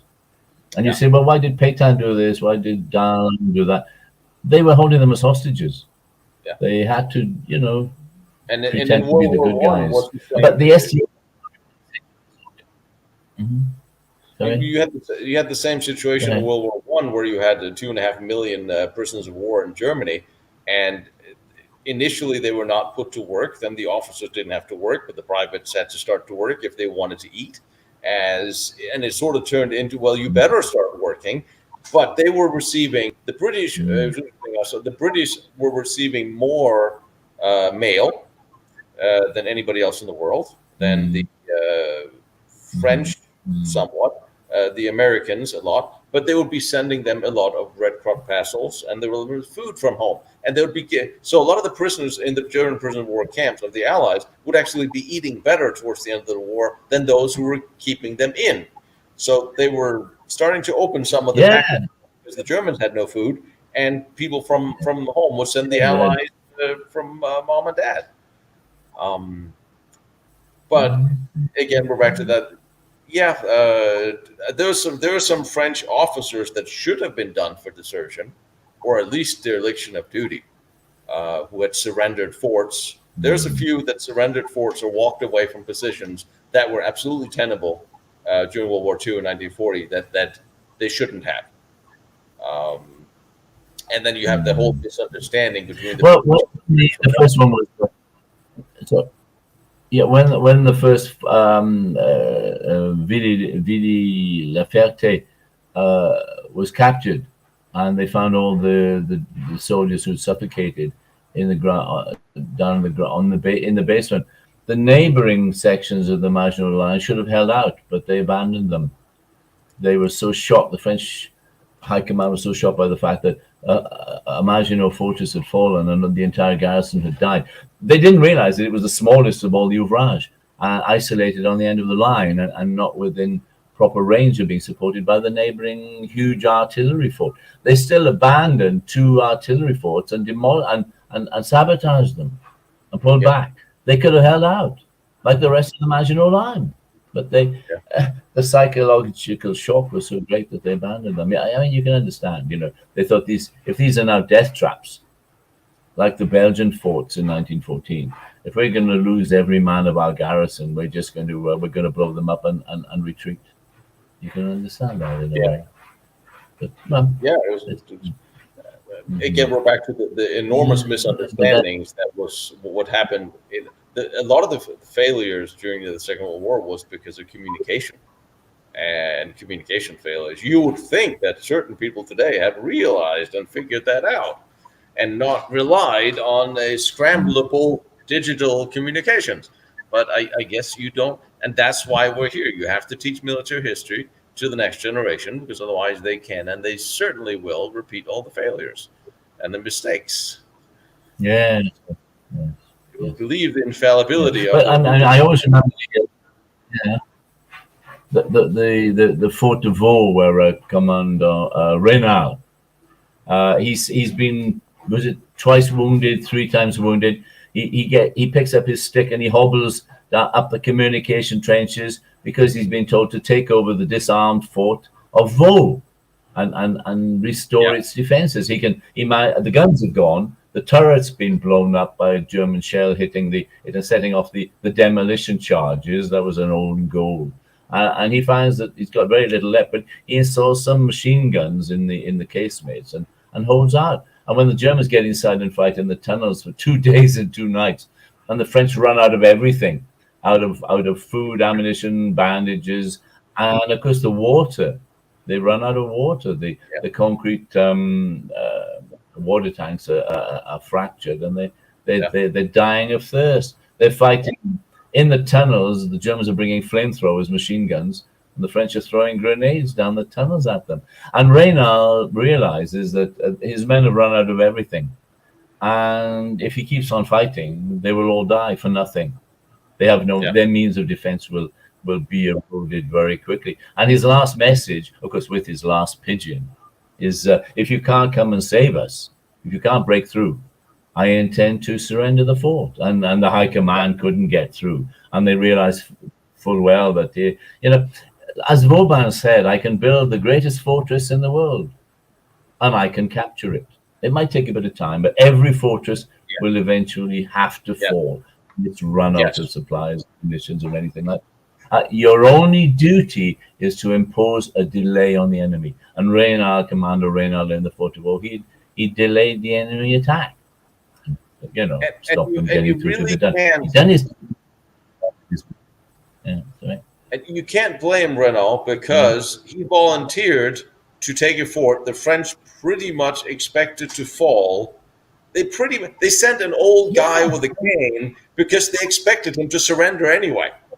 So that he stood and fight for as long as he did is only in his credit.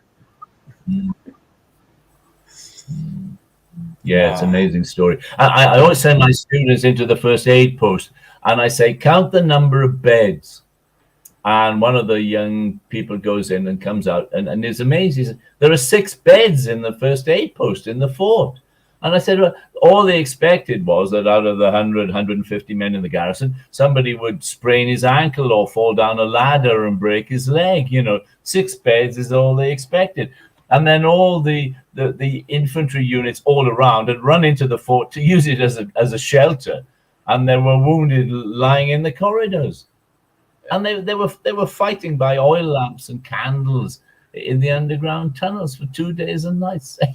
You can't imagine that sort of thing going on today, But great guys, they were great. When you have fortresses like Fort Aubin that was built for World War II, and they only had 9 slots in the morgue, and they had to complement us some 400 or 500 men for morale purposes. Because if you had a huge morgue, could hold 100 people. Well, the soldiers would go by and go like, "Oh, that's pretty crappy odds." But if there's only 6 out of the 400 or 500 men, that's probably not going to be me. So they would keep those small. I wonder if they'd do the same. Although the hospitals were a lot bigger in World War II, they did learn something, a little bit. And it's interesting. Yes, someone just mentioned that. Yeah, but when the Russians invaded Finland, they didn't wear white. sometimes common sense just isn't. But also the Russians had done a good job getting rid of their key leadership before that. And from my understanding of my friends in the Ukraine right now, they seem to be doing the same thing by default. This war, if you take all the political considerations and the propaganda and whatever is going on in the Ukraine, this is going to be a very interesting battle to dissect for us historians, because something is not going the way we have always thought or been trained that it should have, and it'll be interesting to see why it went the way it did.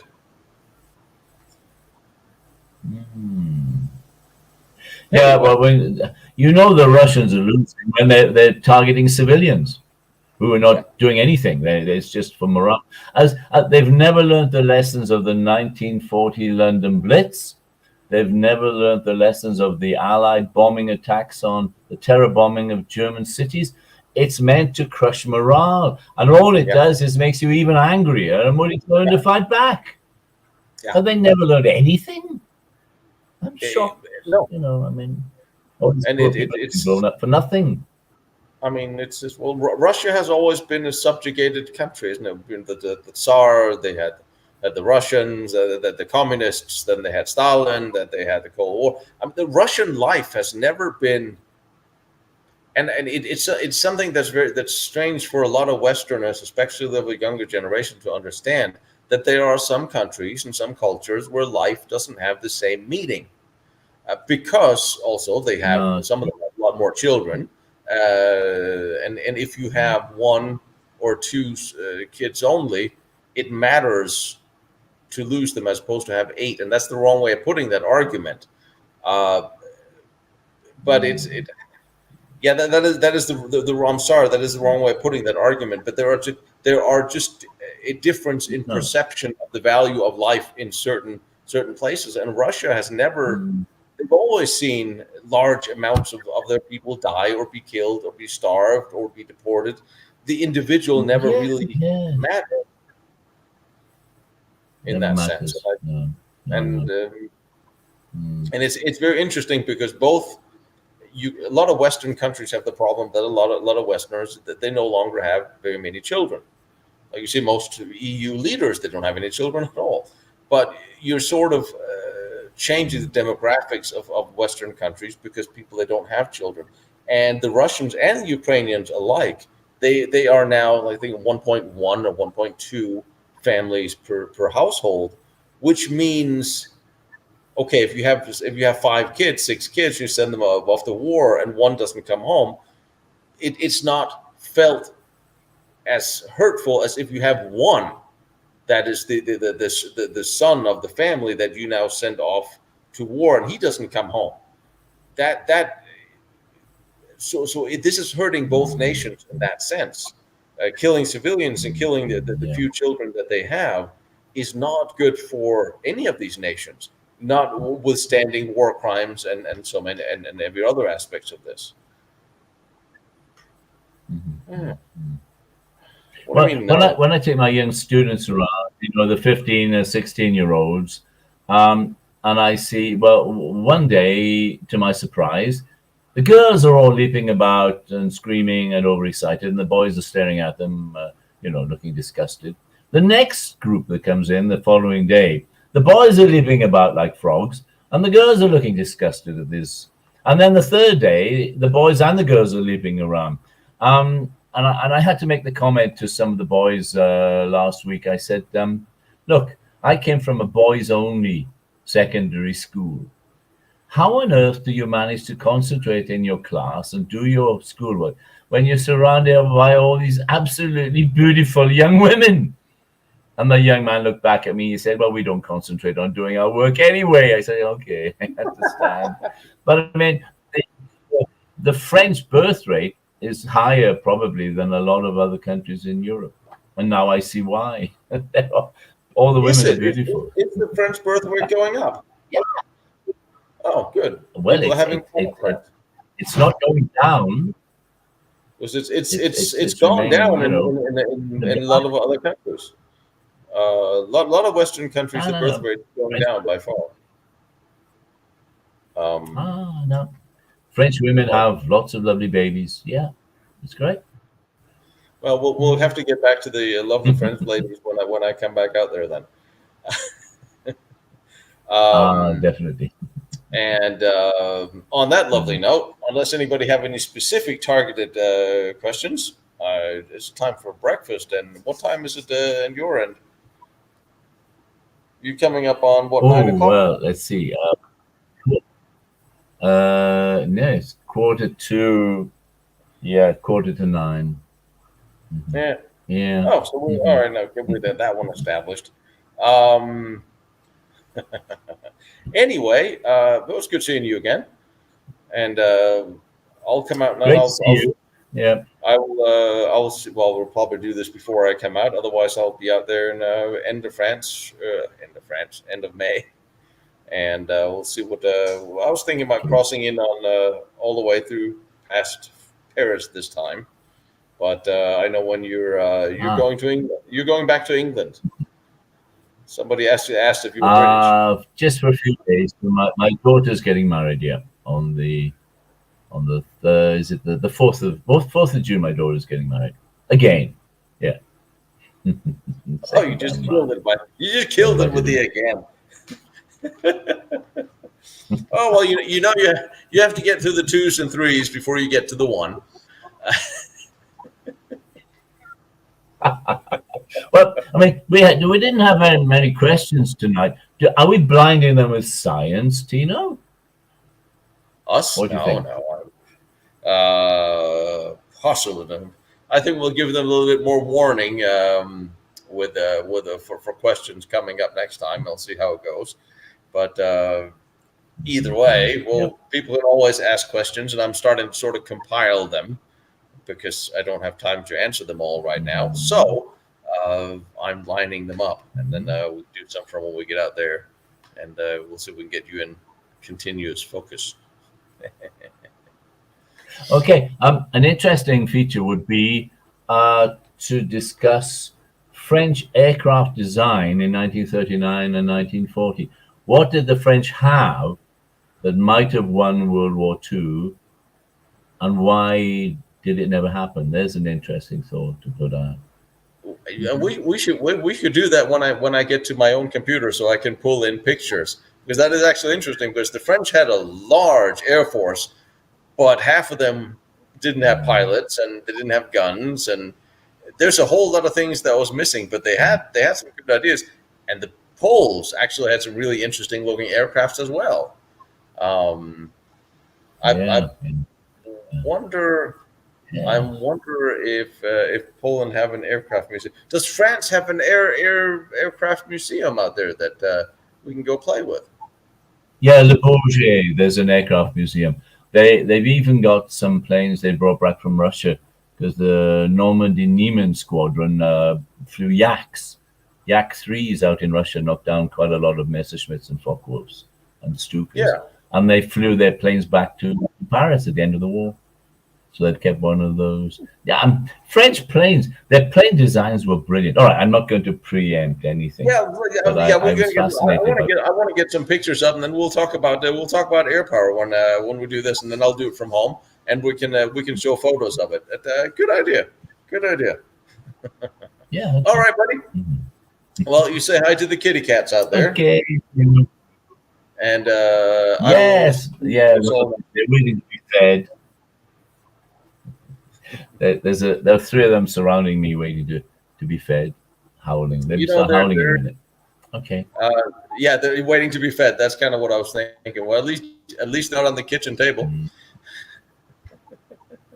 All right, Roger. I'll see you soon. Well, maybe. I don't. Okay. Bye, Tino. Bye, everybody. I'll see you, everybody, and I'll see you all next week.